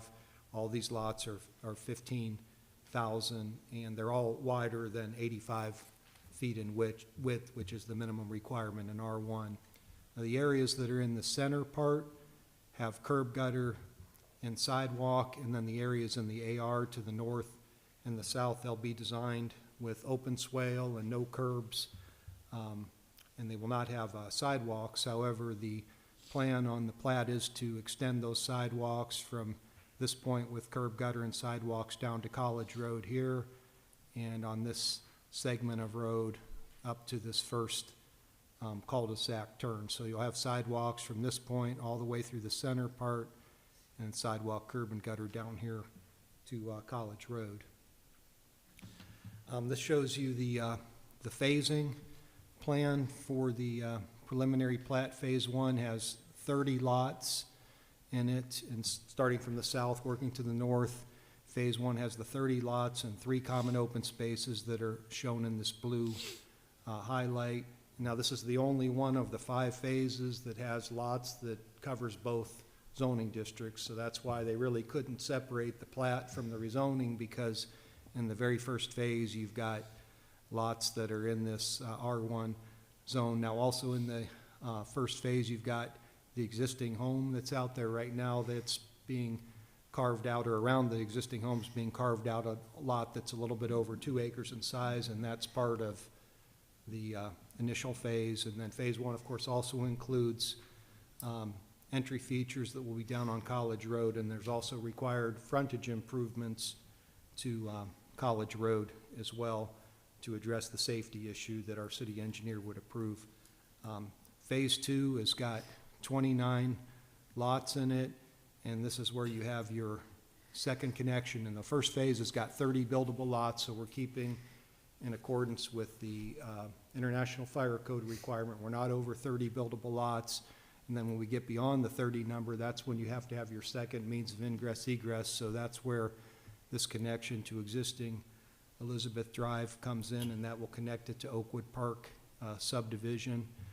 We do have median along the street. I did want to point out that if you remember back in June in the initial proposal, the lots that are along here are all half acre in size. They're larger, and the way that they did this lots is they added more depth. Rather than 150 feet of depth, they've got 200 feet of depth, and then they've got a tree preservation easement that's 50 feet wide along the east or back side of those lots. So I think that's going to help maintain the character and tree preservation that some of the residents discussed over in Oakwood Park as well. Phase 3 goes to the north, and this again is all in your AR district, and this is where you'll have that connection up to Plantation States Drive, Plantation Garden Drive and the Montrose subdivision to the north. And this does have a median to slow traffic, again, at the entrance, but traffic is also going to be slowed by virtue of having to do these curves that are in the road. Phase 4 is 20 lots, and this carries over the requirement from phases 1 and 3 that you may recall from when we addressed this back in June. There was going to be a fence, a 6-foot high cedar fence that would be built along the western property line. That was done at the request of Mr. Williams, who owns the agricultural property located over to the west, and that would be a fence that would be installed with the subdivision infrastructure at that time. And then Phase 5 would round out the project with the final 23 lots here in the center of the project. As far as a subdivision goes, there are existing gas, sewer, and water lines in the area. Water's not shown on this map because it is Lewisburg Water District, but we do have sewer and gas that are city services located there. Our Planning Commission at its December 10th meeting, again by a unanimous 6-0 margin, passed a motion recommending approval of the preliminary plat. And of course, that was made subject to the rezoning that was just completed, subject to the conditions as noted. I would add one item on to condition number 3 from the Planning Commission meeting, and that deals with design and installation of College Road frontage improvements that would be required per city engineer. And I would also discuss number 6 briefly, which deals with the minimum house size in the subdivision. We're asking that their private covenants include a 2,800 minimum heated square foot requirement, which would be substantially larger than is required in any of the surrounding subdivisions, larger than Montrose or Oak Park. And then number 12, I just wanted to clarify that the preliminary plat as shown uses the word buffer, and that needs to be replaced on the final plat submittal to note that is a 50-foot wide tree preservation easement along the rear of those lots 38 through 50 in favor of the Rosewood subdivision HOA. That concludes the staff presentation. Be happy to answer any questions. Thank you, Mr. Gambone. Any questions on the staff report, board? I've got one question. Andy, on number 3 about the College Road frontage, that was one of the questions about where that subdivision's gonna have an entrance there on College Road. Right. What concerns do you have for the Well, entrance right there? A lot of people have brought up site distance issues. I think it's very important to note exactly where that drive is at. Now, when I went out there and took a look at it, I generally will take a vehicle, try to pull off the road and look at it at the location where they had it. I was not seeing site distance issues when I was looking back toward the east, which was the bigger concern. Looking back to the west, you could see better. So I think I know where some of the concerns that a lot of folks had was that if it was moved up a little bit closer, there were a number of trees and you were going around a curve that you'd have some concerns with.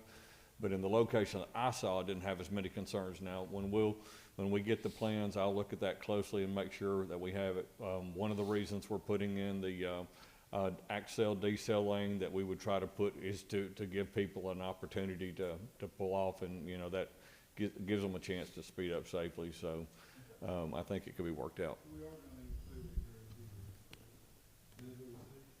it will be an ingress egress lane. That's part of the agreement that we had, that there would be some improvements to College Road as a part of this. Back towards the tree, towards the curve going back up, there is certain times in the day kind of tricky. Right. And especially if you're coming out a different way and people pop up over there. There's been wrecks there many times. 20 years ago, a guy broke his back up. Right. Driving straight on. So it's always been an issue right there. Typically, in a curved area, you're going to find that more people will slow down through a curve.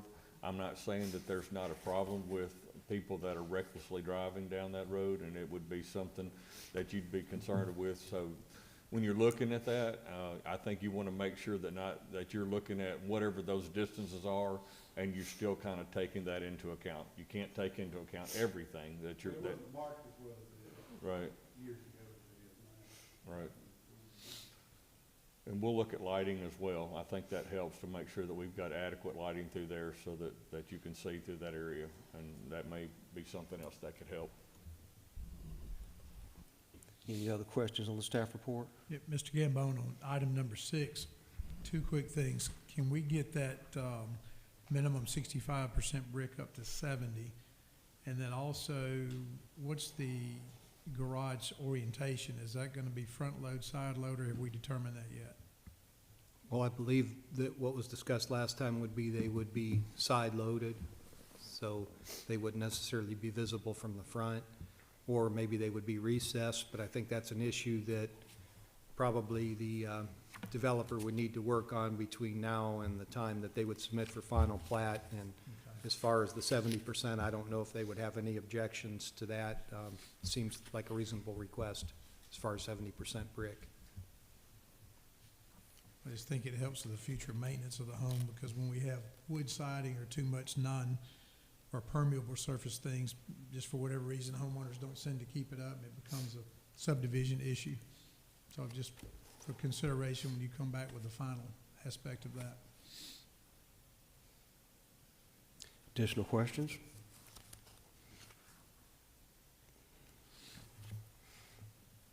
Does the applicant have anything to add to this, Mr. Smith? Thank you, Mayor. We don't have any problems with any of the conditions that's listed there. Matter of fact, they've agreed to make the minimum heated area on the acre lots 3,000 square feet instead of 2,800 square feet. This exceeds anything that's adjacent to this subdivision. Also, all the garages will be side-loaded. That's why the minimum width of the lots are 100 feet, so you can side-load the garages.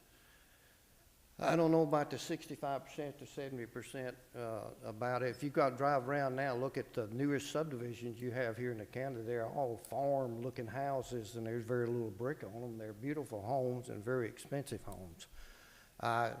John, they're asking the minimum brick from 65 to 70. You fine? He's fine with that, so. Mr. Smith, with it being 3,000 square foot homes on 1 acre lots? On the 1 acre lots would be 3,000. What would the price range be for 3,000 square foot homes on 1 acre? What would the approximate price range of the homes be? Well, right now, you know, they're $150 to $170 a square foot, so you're looking at minimum 3,000. You're looking at $450 to $500. Thank you. Dollars for a home. Exclusive of the cost of the lot. Mr. Smith, I know y'all incorporate out of that for some common islands, you know, where you go in and out of, like Oakwood Park and them. And I'm glad y'all added them in there. I see it's common traffic, common islands along A, B, and C Street. Could you add one back in the Oakwood Park? There's not one there. Okay. I mean, that's not much asked. John, what you asked, we're doing some entrance, spending money on entrances, especially off College Road. You got one going into the other. We're not doing anything out of Oakwood. We never thought about that. No. Our main entrance, George, is off of College Road, and they're going to address that whole. There's probably a couple of acres or more when you come off College Road. This common area, and it will. I understand that, but this is the road when you connect to Oakwood subdivision. Right. It's just a little short street, but that helps to differentiate and slow down any traffic going in or out either subdivision. You did it on the one that. Montrose. Could you mind just adding one there? John, I don't think we'll have a problem. Coming out of Oakwood Park is do That okay? Island, do an island entrance. Okay. Okay. We'll do that. Thank you. Any other questions of the applicant?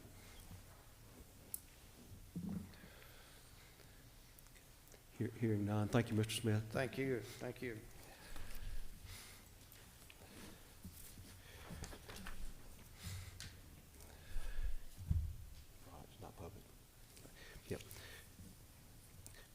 Any questions or motions? Motion to approve. I'll second. Hamilton, motion. Second, Wallace. Any discussion? All in favor? Aye. All opposed? Motion carries for the preliminary plat. Thank you. Thank you for all who gave public comments. Thank you for coming forward. Item 2, consideration of application for a preliminary plat for Kirk Farms, Phase 1, submitted by Robert Reeves on behalf of Allen Olive Branch LLC property owner. The request is to subdivide 29.04 plus or minus acres into 74 lots and 11 common open spaces. The subject property is zoned R3 Planned Residential District and is located on the north side of Goodman Road, just south of Creekside Drive. Staff report. Thank you, Mayor Aldermen. Before you is a request to consider the preliminary plat for Phase 1 of Kirk Farms subdivision. This, you may recall, is a piece of property located just east of Eastern View subdivision, west of Fox Creek, north of Highway 302 Goodman Road, and further east of Pork Lane. In March last year, you did approve the project text and the preliminary development plan for Kirk Farm subdivision. In that approval, you rezoned the entire property from ARO agricultural residential to R3. That particular rezoning did not pass the first hearing at the board. You asked the applicant to make a number of changes which were made and brought before you, and you approved to the rezoning. In the review of this preliminary plat, staff and the Planning Commission insisted to the applicant that the preliminary plat should conform with all the changes that you required in the approval of the project text and the preliminary development plan. As such, the plat you have before you for this phase 1 aligns with all the provisions of that project text for Kirk Farm. No changes have been made. The area for phase 1, this is the area shown here in yellow. The rest of the property will be phase 2 right up to about phase 16. And as the mayor mentioned in the reading of the application, this phase 1 will consist of 74 single-family detached residential lots. The phase 1 will also involve connection of this subdivision to Fox Creek as you required in the project text and the preliminary development plan. So that is going to be done in this phase 1 of the development. That will be Fox Bend Lane connection. In terms of lots, there will be 8 what the developer called manor lots. Those will be lots that are minimum 10,000 square feet, and then the rest of the lots will be minimum 7,200 square feet lots in the subdivision. This aligns with what was approved in the project text and in the preliminary development plan layout. Other street features that will be involved here include all the streets will be constructed with curb, gutter, and sidewalks, all the streets. A roundabout will be at this particular location to provide for traffic calming. This main spine road running north to south of the subdivision will be constructed with medians, so that this phase 1 of the subdivision, the applicant will begin constructing those medians in the public right-of-way. With regard to 3 improvements along Highway 302, the project text did specify that before the approval of this preliminary plat, the applicant should complete a traffic study and submit it to MDOT for approval. That has been done. It is still under review by MDOT. The approval condition you have before you essentially specifies that any improvements that are required by MDOT as part of granting the developer a permit to connect this spine road to Highway 302 would be the responsibility of the developer. So if MDOT, for example, comes back and says, you have to put a traffic light there, the developer will have to put a traffic light, basically. With regard to amenities, this entire train network is a total of over 4,000 feet. A section of it in this area will fall within this phase 1 of the subdivision and will be constructed in this phase 1. There will be a swimming pool at this particular location. To ensure that we don't have a swimming pool out there with no home users using the pool, the recommendation before you as requested by the Planning Commission is essentially to consider the same stipulation that you had for villages at South Branch.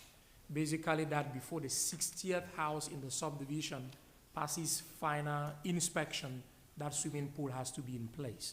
So that is something that will be carried into the final plat phase of the subdivision. With regard to utilities, especially water is available in this particular area. Concerning sewer, there were 2 main elements in the project text regarding sewer. First, the applicant had to do a capacity analysis of this particular subdivision. This is going to discharge to Brabant, and the city engineer had to make a number of calculations and determine the availability of city sewer, whether any caps will be put with regard to the total number of lots. That has been done, and these lots, the capacity we currently have in Brabant, these 74 lots will not exceed that capacity. However, there are other provisions or conditions with regard to the applicant not going beyond a certain number of lots. I think that's 304 without further analysis in this particular subdivision. The second element had to do with a shared funding agreement between the city, Village of Croix, and the developer in order to provide sewer to this particular facility. Back in November last year, you did approve that agreement. The staff report had mentioned that the applicant has already paid his own share of the sewer cost.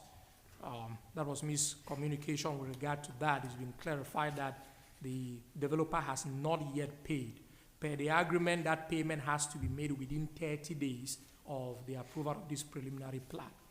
As such, a condition has been added to the approval condition stipulating that all the provisions of that agreement, the developer will have to meet them.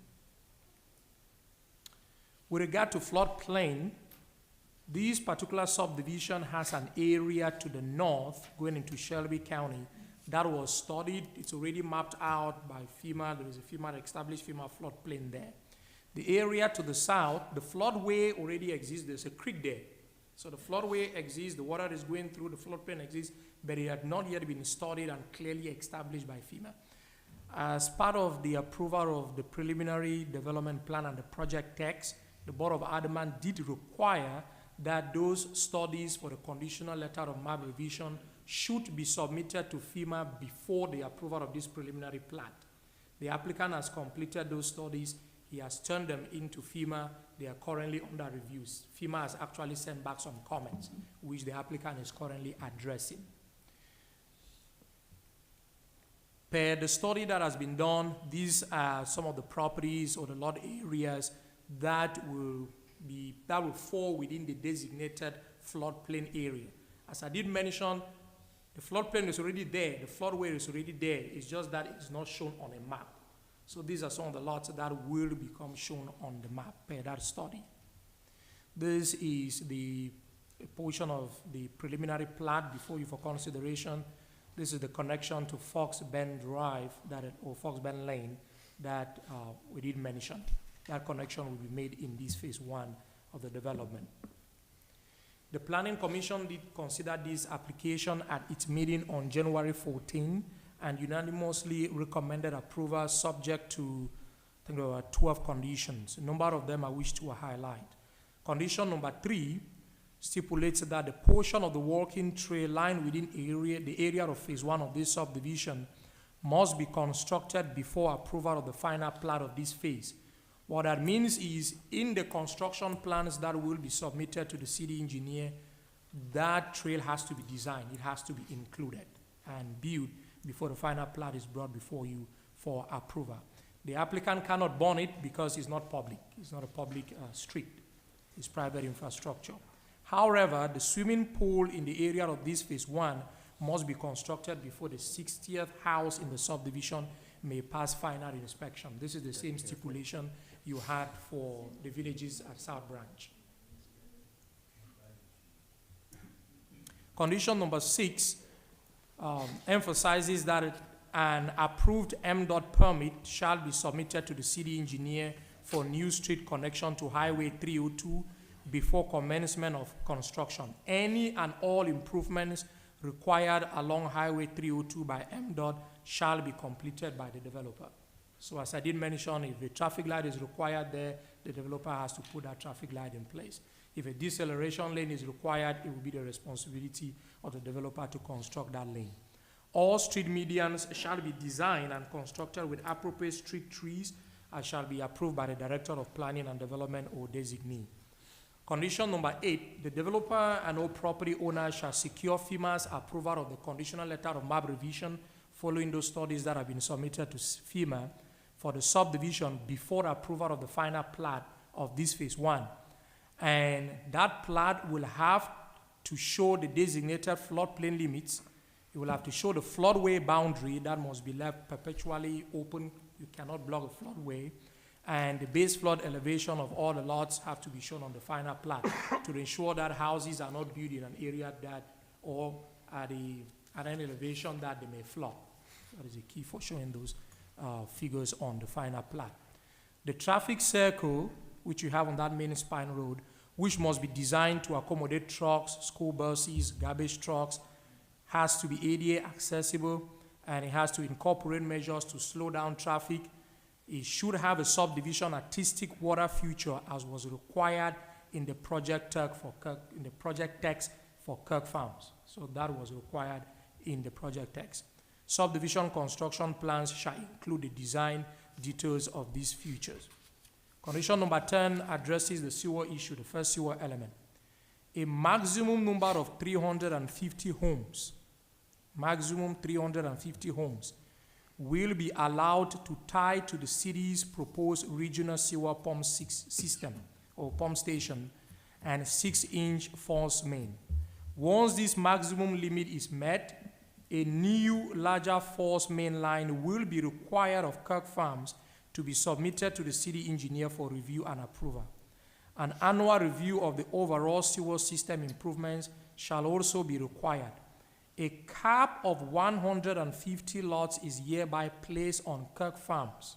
So 150 lots is hereby placed on Kirk Farms, but may be adjusted annually by the city engineer up to 604 lots. 604, that is the total number of lots in the subdivision, Kirk Farms, for all the phases, based on the availability of sufficient sewer capacity and an appropriate sewer plan to handle the proposed lots. The city engineer can throw more light on this if there are any questions. A final plat application, and this is something that has come up with respect to the development that we have going on in villages at South Branch. This subdivision is very similar to the South Branch subdivision. And if you look at the houses that are being constructed there, the roofs do not really have the pitch designs of the sort that are characteristic of Olive Branch, so to speak. In the approval of the preliminary plat and the project text, the Board of Aldermen did require that those pitch designs be brought before you for approval.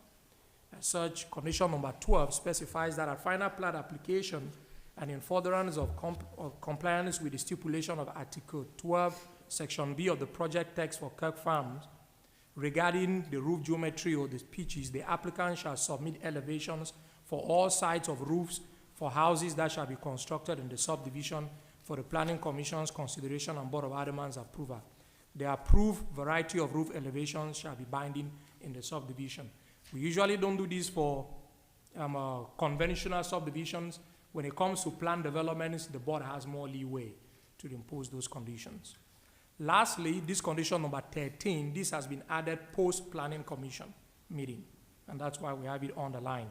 It has to do with the requirement that the developer comply with all its obligations regarding sewer improvement cost sharing as provided in the memorandum that the board approved on November 6, 2024. That concludes staff's presentation. Thank you. Thank you, Asal. Any questions, board, on the staff report?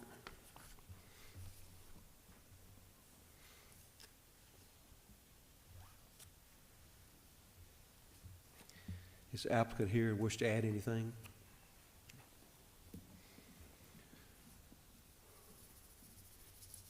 Good evening. My name is Robert Reeves, 6633 Burn Way, Arlington, Tennessee. I don't have anything to add. We're in agreement with all conditions and happy to answer any questions. Any questions of the applicant, board? Mayor, I did have one reminder to Mr. Reeves. They graciously agreed last time to 16-inch centers on these beams, if I recall. So I would just like to make sure that that compliance is there so we avoid all that wave. If you'll just double check on those requirements, I'd appreciate it. Okay. Mayor, I do have an unusual question, I think. In some previous paperwork that we have seen on Kirk Farms, there's been a mention of the one known cemetery that's there and unknown cemeteries. Is there any way we need to put that in any kind of writing, that if any unknown cemeteries come up in any of these phases, that they have to be marked or preserved, or is that? Yes, ma'am, that was taken care of in the project text. The entire area where you have the marked cemetery and the potential on marked cemetery, that was reserved in a common open space, all of that area. And language was included in the project text that area will be reserved as common open space dedicated to the homeowners association with access to the families, that may have family members in there. And if any of those cemeteries are eventually marked, then outside of that particular area as the development proceeds, then that common open space area will have to expand to include whatever may be found in future. So that was taken care of in the project text. Okay, all right, thank you. Any additional questions? Thank you, Mr. Reeves. Thank you.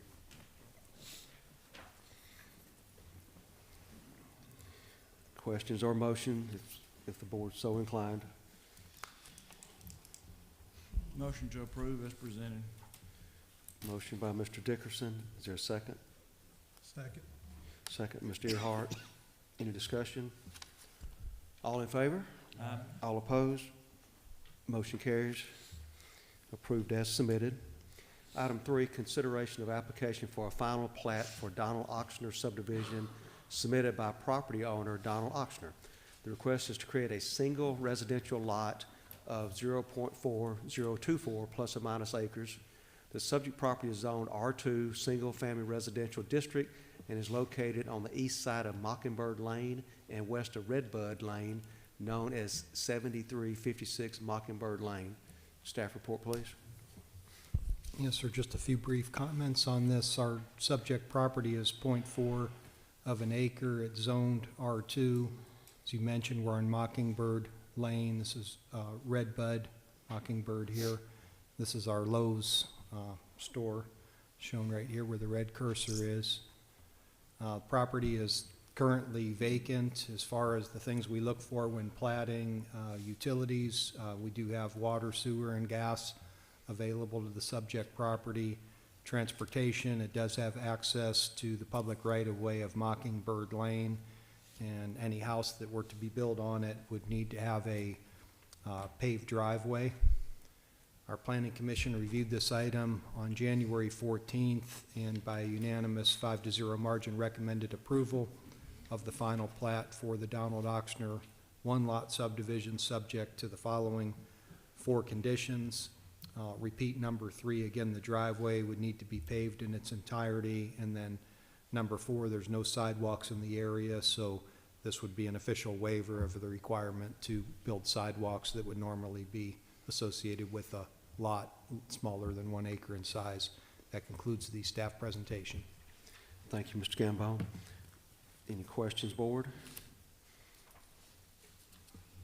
Mr. Gambone, when Mr. Oxner or whomever develops the property comes back, do they come back before the board on house size, et cetera, or just go straight to building and file a permit? No, sir, this is a final plat. There's no preliminary required because it's only 1 lot and there's no public infrastructure associated with it, so there's no associated private covenants or anything like that. Okay, thank you.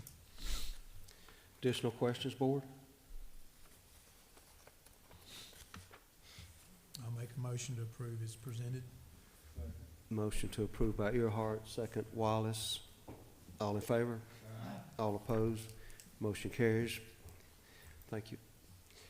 Item 4, consideration of application for a final plat for the Grants Creek subdivision submitted by David Robertson of the Bank of Fayette County, property owner. The request is to create a 1-lot subdivision with right-of-way for future street connection, if needed, from 17.47 plus or minus acres.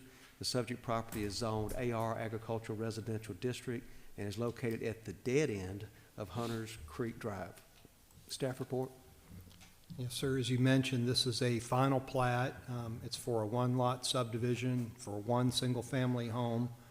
Our subject property is just under 17.5 acres in size, and you can see on the slide it's triangular in shape. If you go to the 3 sides of the properties, on the north side of the property, we have Grants Creek that runs through, and then to the north of Grants Creek, we have the Hunters Creek subdivision. If you go on to the east side of the property, this is the Hunters Run subdivision, and the property is bounded on its southwest side by the railroad tracks. And one thing that you may notice on this drawing is you can see that there is an existing unimproved right-of-way running through the property in this direction.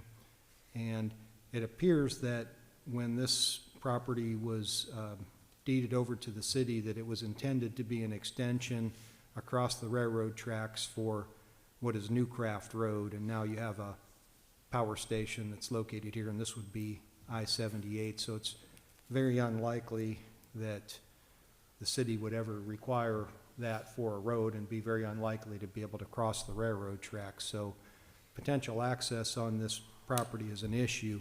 But what this plat proposes is that unimproved right-of-way would be vacated or abandoned by this plat, and there would be a replacement right-of-way that's proposed to be granted that would connect Youngblood Drive, this is outlined in red, Youngblood Drive over to Hunters Creek Drive. Now there's a small remainder that's actually been excluded from the plat drawing that's a little bit over a half acre in size, and that's not part of the plat, and it's recommended as part of this that this property be deeded over to the owner of this lot who's in a separate subdivision, but that would be deeded by meets and bounds and not part of this particular subdivision. But when you exclude this right-of-way and the remainder over on the east side, Lot 1, that again would be for one single-family home, would be a little bit over 16 acres in size.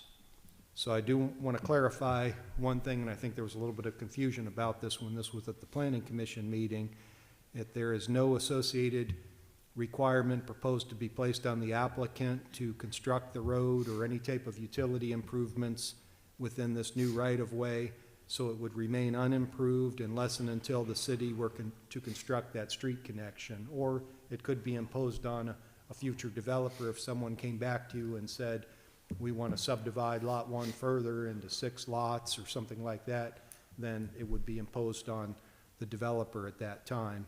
And again, the remainder 0.57 acre parcel that's located to the east of that right-of-way is excluded from the area being platted, and that's recommended to go to this lot owner on Hunters Creek Drive.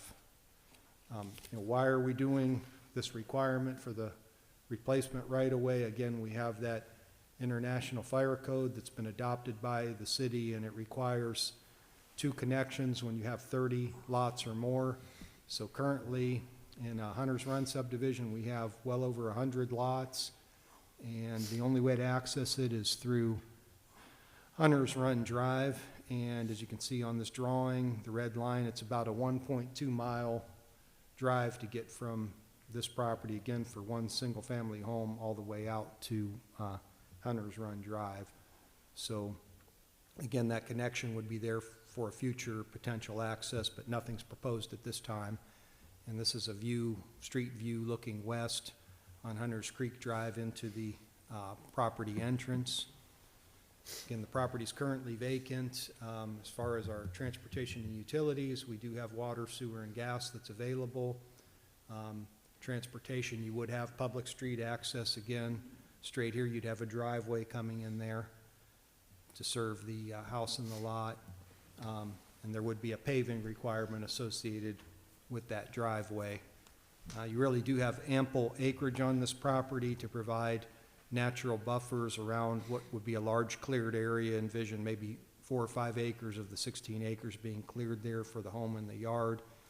As far as the design of Lot 1, it far exceeds the minimum requirements of the AR zoning district, which are 110 feet of width and 1 acre minimum size. AR setbacks 50 front, 15 side, and 50 rear. Again, plenty of room to meet those requirements. Our Planning Commission reviewed this item at its January 14th meeting, and by unanimous 5-0 margin passed a motion recommending approval of the final plat subject to the following conditions, 1 through 4. And what you see in strikeout and underline are a few changes that are recommended by our city attorney upon his review of the Planning Commission conditions. Again, number 1 deals with that 0.57 acre remainder, so it's been made clear that it's not required, just recommended that that 5.7 acres be deeded, be described by meets and bounds and deeded over to the owner of the adjacent lot 11 of the adjoining subdivision. We're making it clear that the applicant's not responsible to improve the proposed 0.83 acre right-of-way with roads and utilities, but we are again advising that the applicant or any future owner, that improvements will be required for future owner if further subdivision were to be requested. And then number 3 originally talked about the possibility of the city executing a quitclaim deed. for the abandoned right-of-way area, and instead that's been replaced with add a plat note stating the right-of-way recorded.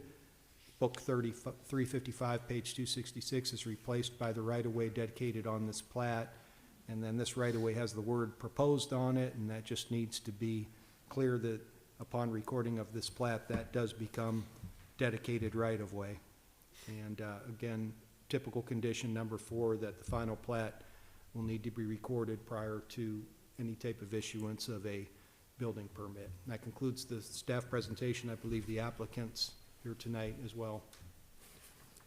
Thank you, Mr. Gambone. Any questions, board, on the staff report?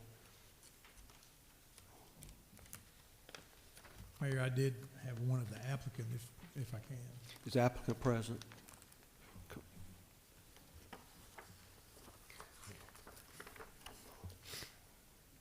Okay. I'm David Robertson with the Bank of Fayette County Special Assets Officer. Here to answer any questions. Okay. Are you purchasing this for your own home site, or you, No, actually, the bank took this back through foreclosure. Okay. And it's actually for sale. We do have a contract to sell the property as proposed this way. okay, so you're just purchasing under foreclosure, and you're gonna, Right. okay, I'll be responsible for closing the sale. right, I got you. So at this point, no planned development on it, you're gonna put it up for sale, or do you have an existing buyer, I assume, at this point? We do. Okay. You'd like to get the bank's money back? Is that what I'm hearing? Most of it, Understood. not all of it. Understood. We never get money back. We just try to Cut minimize your our losses. loss. Right. Any other questions of the applicant or the bank? Thank you, guys. Thank you, sir. Questions or motions, if so inclined? Collins, motion to approve. Is there a second? I'll second. Earhart, second. All in favor? All opposed? Motion carries as presented. Thank you to the applicant. Old business, consideration of bids received January the 13th, 2025 for the Fairhaven Raw Water Well Replacement. Mr. Swims? Yes, sir. This is one of our wells that we're trying to get back up and running. This is the second time we've come back to bid this out. We did get one bidder in the amount of $1,376,100. Phase 1 is basically the test wells. Phase 2 would be the completion of the wells. Option 2 is the one we're recommending, which is a shorter time frame to get it back in operation. So that is our recommendation. Thank you, Mr. Swims. Shorter time frame and lower bid from the first decline bid. It was a lower quote by about $600,000 from when the first one was declined. So cost savings and faster turnaround. Any questions by the board or any motions? Mr. Wallace, motion to approve as recommended. Is there a second? Sorry. Who? Second. Mr. Collins, second. Any discussion? All in favor? Aye. All opposed? Motion carries. Consideration of bids received January the 13th, 2025 for College Road and Craft Road Traffic Signalization Project. Mr. Swims? This is kind of what was brought up today about some concerns some of our citizens have about that intersection. So we have we got 3 bids on it. We're recommending that we go with the one that would provide for metal poles as opposed to wood poles. When you go with add alternate 2, which is the metal poles, Lewis Electric was the one that came in as the low bidder in the amount of $165,345.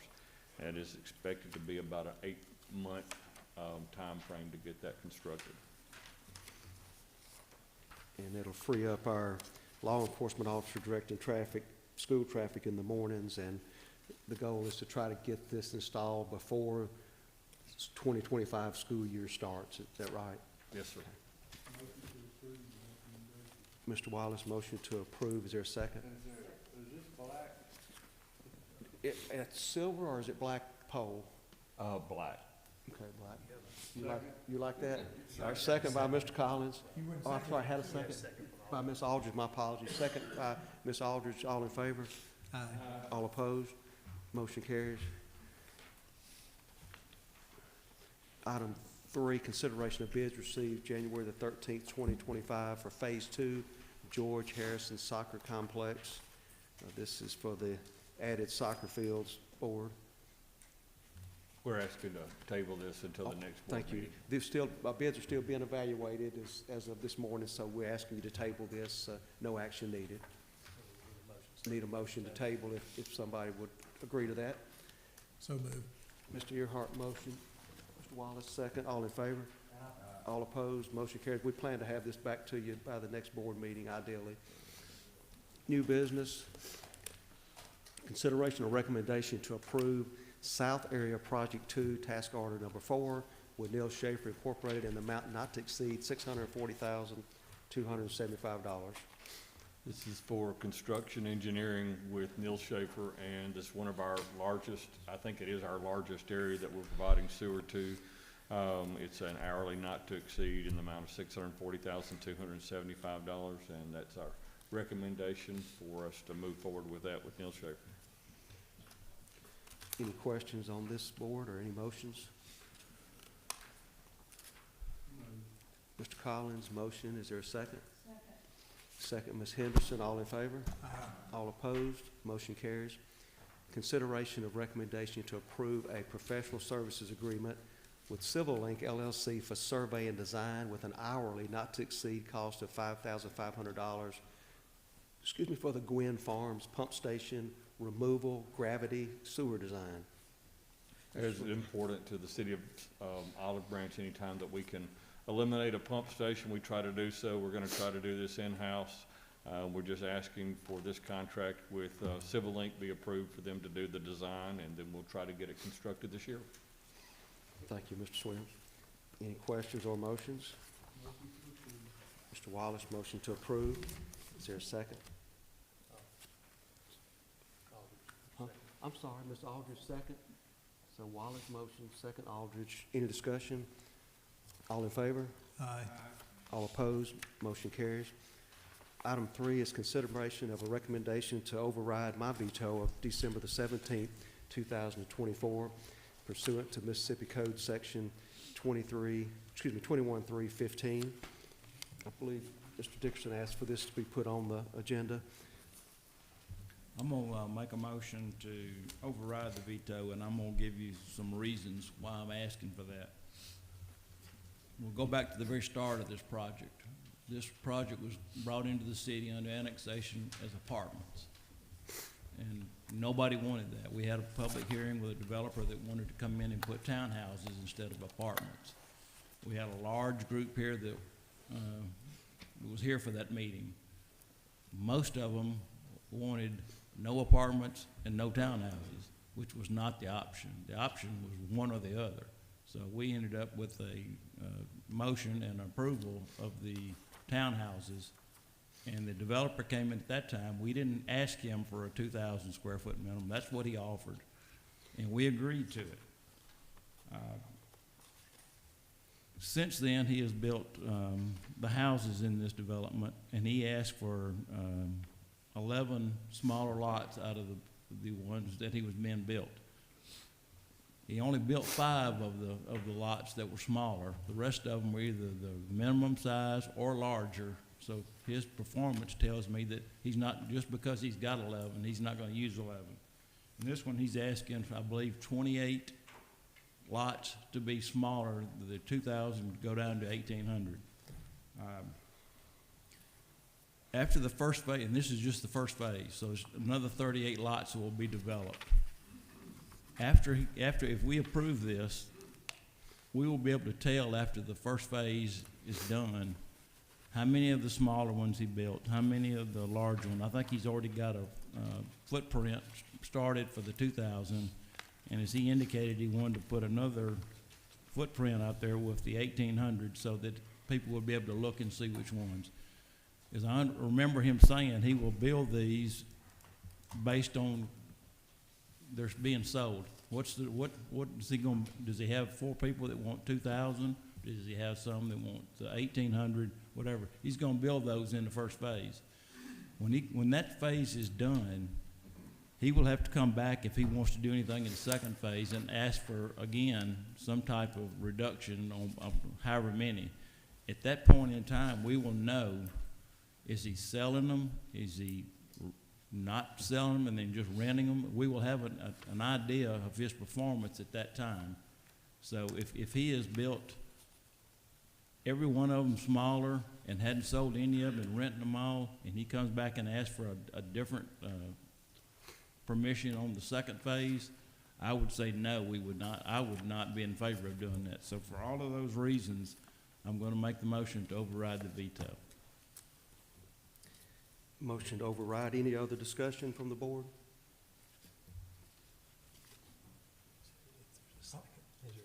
I will second it if you need one. I have input for the board. Motion and second. There's a motion and second. I want to make a comment. Go ahead. I'm going to counter what Mr. Dickerson said. The problem I had with it is you had a public hearing, and a lot of people here you agreed upon. If he would have built any of them, and they didn't succeed, I'd be for changing square footage. And slabs that sat there for, what, a year or two, and they weren't built. And in fact, I met with him and told him that if he had built them, I would consider changing. But the reason I'm not for it is just because I think we're setting a precedent for anybody that says, well, the economy's not going good, we need to build smaller houses, or let me add something to it, which I'm not sure the amenity would be better. But because he has not attempted to build any, I mean, he's building them now, and I told him that, once these are completed, I might vote for it then. But anyway, that's my opinion of it.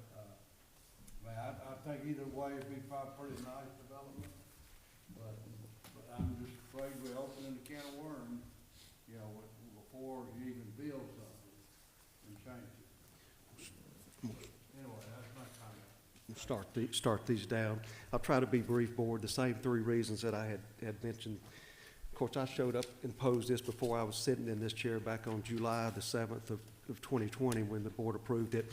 It was approved then on a split vote, and the person that was over the ward, the alderperson, was not here that day to represent their ward. It came back again for a vote to reduce these townhouses to 1,800 square feet, and there was an alderperson not present that day. It's been contentious all the way around. These are the first townhomes built in this city. It's 151 years old. And not long after he got approval for 50 single-family homes to be 2,200 square foot, he comes in and asks the board to reduce 16 of them to 2,000 square footage, and he was granted that. And then he comes back in and asks for all 66 townhomes to be reduced to 1,800 square feet, and that was denied with me being the tiebreaker on that vote. So now he comes back, and I learned to listen pretty good sitting 25 years on the bench, and if you'll recall 2 things he told you that, A, at this time, I'm only asking for 28 to go down to 1,800 square feet at this time, which tells me there'll be another time for others to be asked to be reduced. He also told this board, I can't sell 2,000 square foot homes.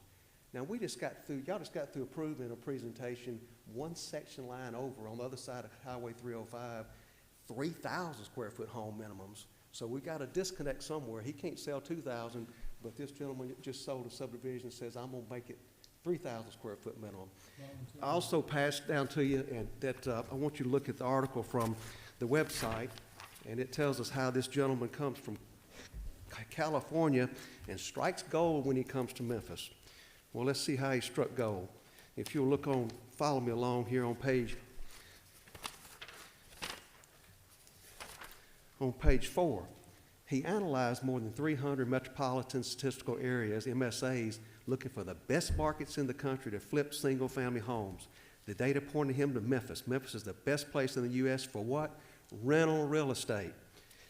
And then if you look down below at the bottom of that, now this company is actively, primarily in Bartlett, Arlington, Cordova, Southeast Memphis, and good old Olive Branch, the bottom of page 4. This is from their website. Now look at page 6. At the top of page 6, there's a growing trend in the Memphis market, and that's us, whether we like it or not, of companies that once flipped homes are building new homes instead, since these homes will often last longer than a flipped home and attract higher income tenants. What's the tenant? Tenant goes in a rental house. They're eating up the properties. Now if you follow me over to page 7, top of page 7, but is this new business good for the city? Doug Ryan, Director of Affordable Home Ownership in Washington, D.C., Prosperity Now-based company, which works to help families achieve economic stability and mobility, has his doubts. Local government could be doing more to spur home ownership as opposed to letting the free market lead the community toward more and more rentals. I heard this board say when he was here last time, he's done what he said he was going to do. Well, he hadn't, because he came in twice and asked to not do what he told you he would do. So I'm not so sure how he's doing what he said he could do when he comes back and asks you to not do what he said he would do in front of y'all. Now look on page 8. This company also hangs on to some of its houses and has redeveloped a handful of small apartment complexes. Now we're getting somewhere. Meridian landed on the income 5,000 Forbes fastest growing companies, and now it generates $20 million in revenue this year. Top of page 9. The company plans to invest more in commercial properties for the first time, building its own apartment complexes. Not going to call his name. He's hoping to break ground next year on 40-unit Olive Branch complex. That's apartments. Well, y'all don't approve apartments. The developers know that. So this is the end around is what's going on here. He knows you won't do apartments, so you're going to have 66 townhouses that are going to be rental homes clustered together. So I just want the board to pause, pump the brakes, and if you want these houses that are going to be rental homes, that's your decision. But you've got a couple hundred homes in 5 subdivisions west of this development, between there and Highway 305. They have 3,000 to 5,000 square foot homes. They've been there for 3 and 4 decades. So if you want to stack 66 rental houses in there, then that's a board decision, and that's up to you. So that's my input. We have a motion, and if there's a second, have a second. So any other comments? I've got one. Okay. I've seen kind of like the AR, I prefer AR lots. I don't see why we don't produce more of them. I know for a fact they sell before they even start building the house. And it works like this to us. Every time one goes for sale, if they want it, they'll buy it. They don't care if it's built out, sold out, rented out. If somebody wants it, they'll buy it. Every time we approve something and we go back and forth, it seems like 3 meetings later, somebody's wanting to renegotiate the deal outside of the public. And I'm not doing that anymore. One time it was a side-load garage after the neighborhood was half built. The next time it's reducing the lot size to 6,000 square feet. That's my front yard. It just seems like it's always, we want to get it back. This builder just a few minutes ago voluntarily offered 3,000. It wasn't even required. I don't buy into that. I can't sell them. I think it's just to jack up more collections on, what do you call the homeowners association dues? Because that's pure profit. And I already don't like homeowners association dues anyway, so I just can't go along with it. I think you stick with what you bargained with. I try to do that when I can, and I'm gonna try to keep somebody else to do what they say. I appreciate the concern about the rentals, I do. But the original deal that we were stuck with was apartments. And those have been worse for those larger houses than the townhouse, in my opinion. That'd been worse. Now, if we don't do anything and let him, and make him stay at 2,000 square foot townhouses, there is no doubt in my mind that at some point, if he decides to do this, he'll have 66 townhomes at 2,000 square feet that he's gonna rent. It doesn't make any difference whether they're 1,800 or 2,000 square feet. If he wants to rent them, he's gonna rent them at whatever size he gets built. So I understand there's a concern about rental, But I don't think the size of dropping it 200 square feet is gonna make it a rental or a buy. I don't think that's gonna make the difference, so. I agree, he can rent them at 3,000 square feet, but why in the world would we help him?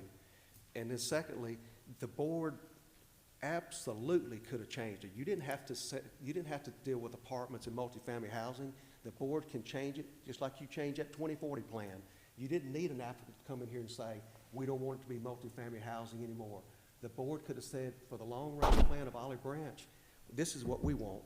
And you could have done that before that applicant came in. I don't care how it came in from the county. You could have seen in our best interest, the long range would have been to make it something else. It didn't have to be apartments or townhouses.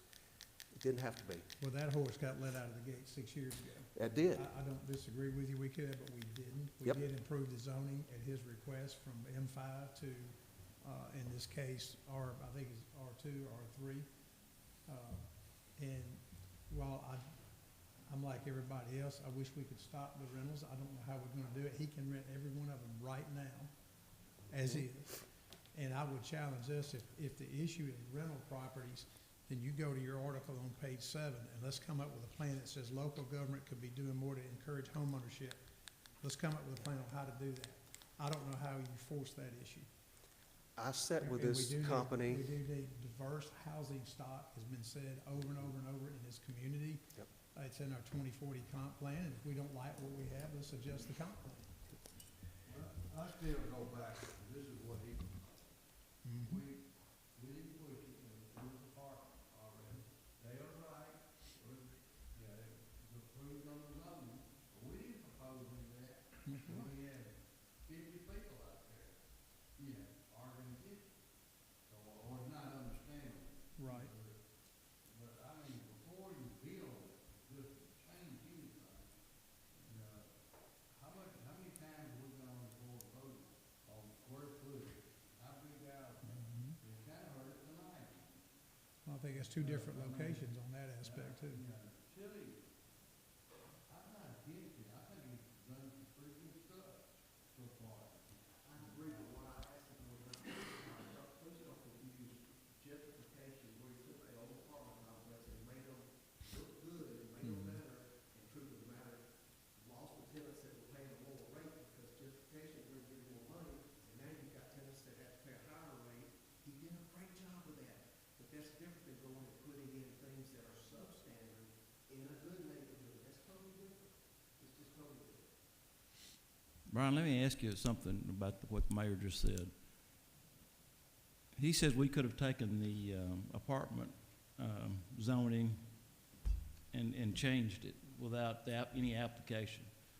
Can we do that without Yes. maybe compensating that person for something? He owns the land and he's got particular zoning for it.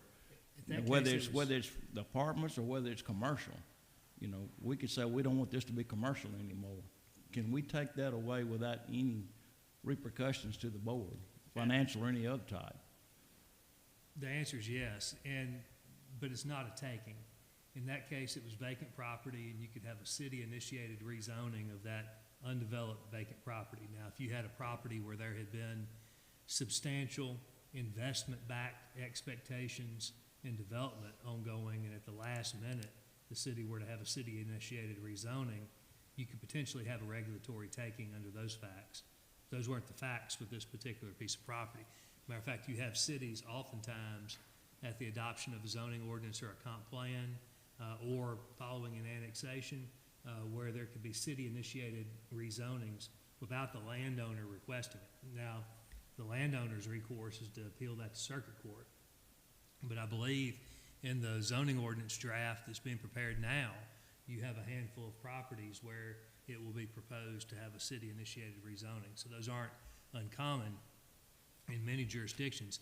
Where it's uncommon and historically uncommon is in Olive Branch. I don't believe we've had a city-initiated rezoning against the property owner's wish since our current 1983 ordinance was adopted. And there were 5 or 6 or a handful of those back then. But to answer your question is yes, the city could have a city-initiated rezoning of a piece of property against the wishes of the landowner. But if we were gonna do that, we would have done it in the ideal time would be when it came into the city. The ideal time. Not yeah. right before somebody gets ready to develop it. Or at any time when you're evaluating, even after that property came into the city, I guess after the 1996 annexation, I believe, you could really have any time thereafter, whether it's when you're reviewing your comp plan, looking at your future land use map, and it's an opportunity to correct anomalies. So that could be done at various stages in the process. Just so the board will know, and I know you've got to vote and move forward, but I told this company I would withdraw the veto if they had agreed to only 25% rentals, 1 out of 4. Because guess what? We're at about 17% as a city. We're not at 1 out of 4. Can't do it. Can't do it. You know why? Because their plan is that apartment complex, which is really townhouses. That's what it's going to be. So if I'm wrong, I'm wrong. But why wouldn't they agree to 1 out of 4 if, in fact, they didn't want 66 rentals? And I won't call the subdivision's name. I've been here less than any of y'all, but I have heard it since I've been on this board a dozen times. We don't want another blank subdivision. Well, guess what? This is that subdivision. And we'll look back 10 years from now and say, one of the staff members called it right. I think they said you get nibbled to death by a duck. Kind of nibble, nibble, nibble. Give me more, give me more. I'm going to do less, I'm going to do less. That's what's going on here. 3 times he's been before this board. It's just not acceptable, and to start that precedence is just not good. Here's my question, though. Irregardless of how this vote comes out, how do you stop him from renting any of those 66 townhomes? You may not, but why enable them? Why help them? No, I don't know. He's not, they're not worried about our city. They don't live in this city. Whether they're 2,000 or 3,000. The developer doesn't live in this county. The developer lives in Tate County. His intention is to rent every one of them. Rent every one of them. There you go. That's right. So why would we enable that? I just can't fathom it. I always say that larger square footage should bring more rent.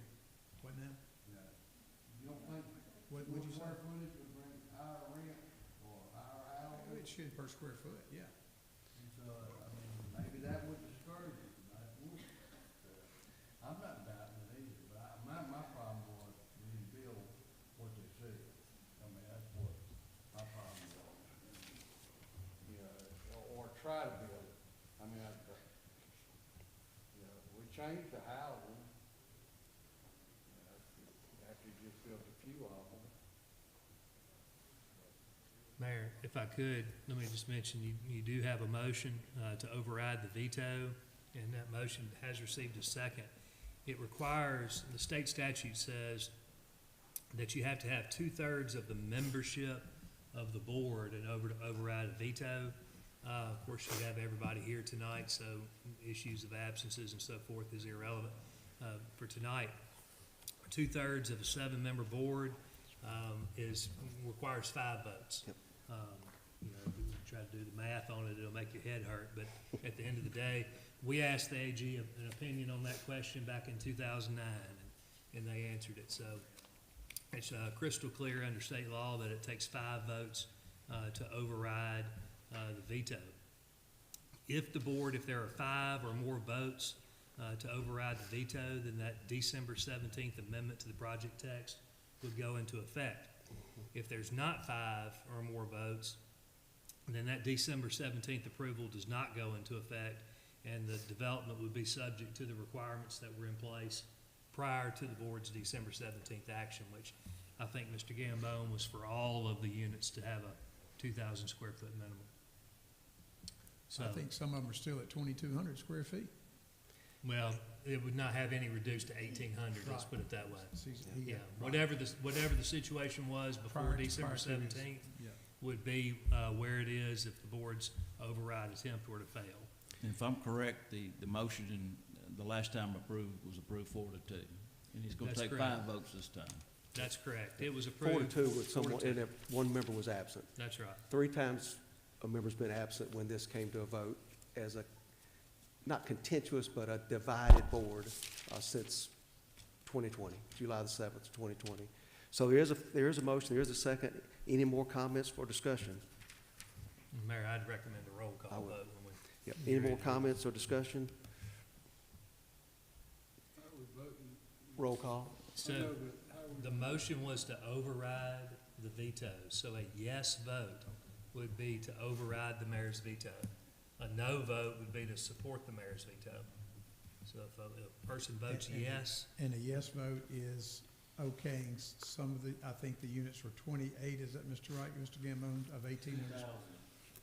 no. 2,000 going to 1,800. There were 2,000 going to 1,800. But it was not on every one of them. 28 would go to 1,800 at this time, he was Let's- asking for. And let's put it this way, the board can't change tonight what it did on December 17th. And Correct. so if you vote to override the mayor's veto, that's putting into place the December 17th approval of the board, no matter what it consists of. Yep. Yep. So what we can't do is change the minutes of December 17th. So the board's choice is, do you vote yes to override the mayor's veto, or do you vote no to support the mayor's veto? So any more discussion? If not, roll call vote. Ms. Stewart? Aldridge. No. Collins. No. Dickerson. Yes. Earhart. Yes. Hamilton. No. Henderson. No. Wallace. No. Mayor, I have two votes in favor of the motion to override, 5 against. Motion didn't carry. Right, so the veto override attempt fails. Gotcha. And so the December 17th approval does not go into effect because the veto stands. Okay, right. Thank you. Is there a motion to leave regular session with the intention of discussing in executive session items 1 through 7? So moved. Hamilton, motion, second Collins, all in favor? Aye. All opposed, motion carries. Is there a motion to go into executive session to discuss personnel matter in the airport department, personnel matter in the fire department, personnel matter in the gas maintenance department, personnel matters in the police department, personnel matter in the water maintenance department, personnel matter in the public works department, and acquisition of property, South Area Project 2. Is there a motion to go in executive session for those items? Ms. Henderson, motion. Is there a second? Second. Mr. Collins, all in favor? All opposed? We are in executive session.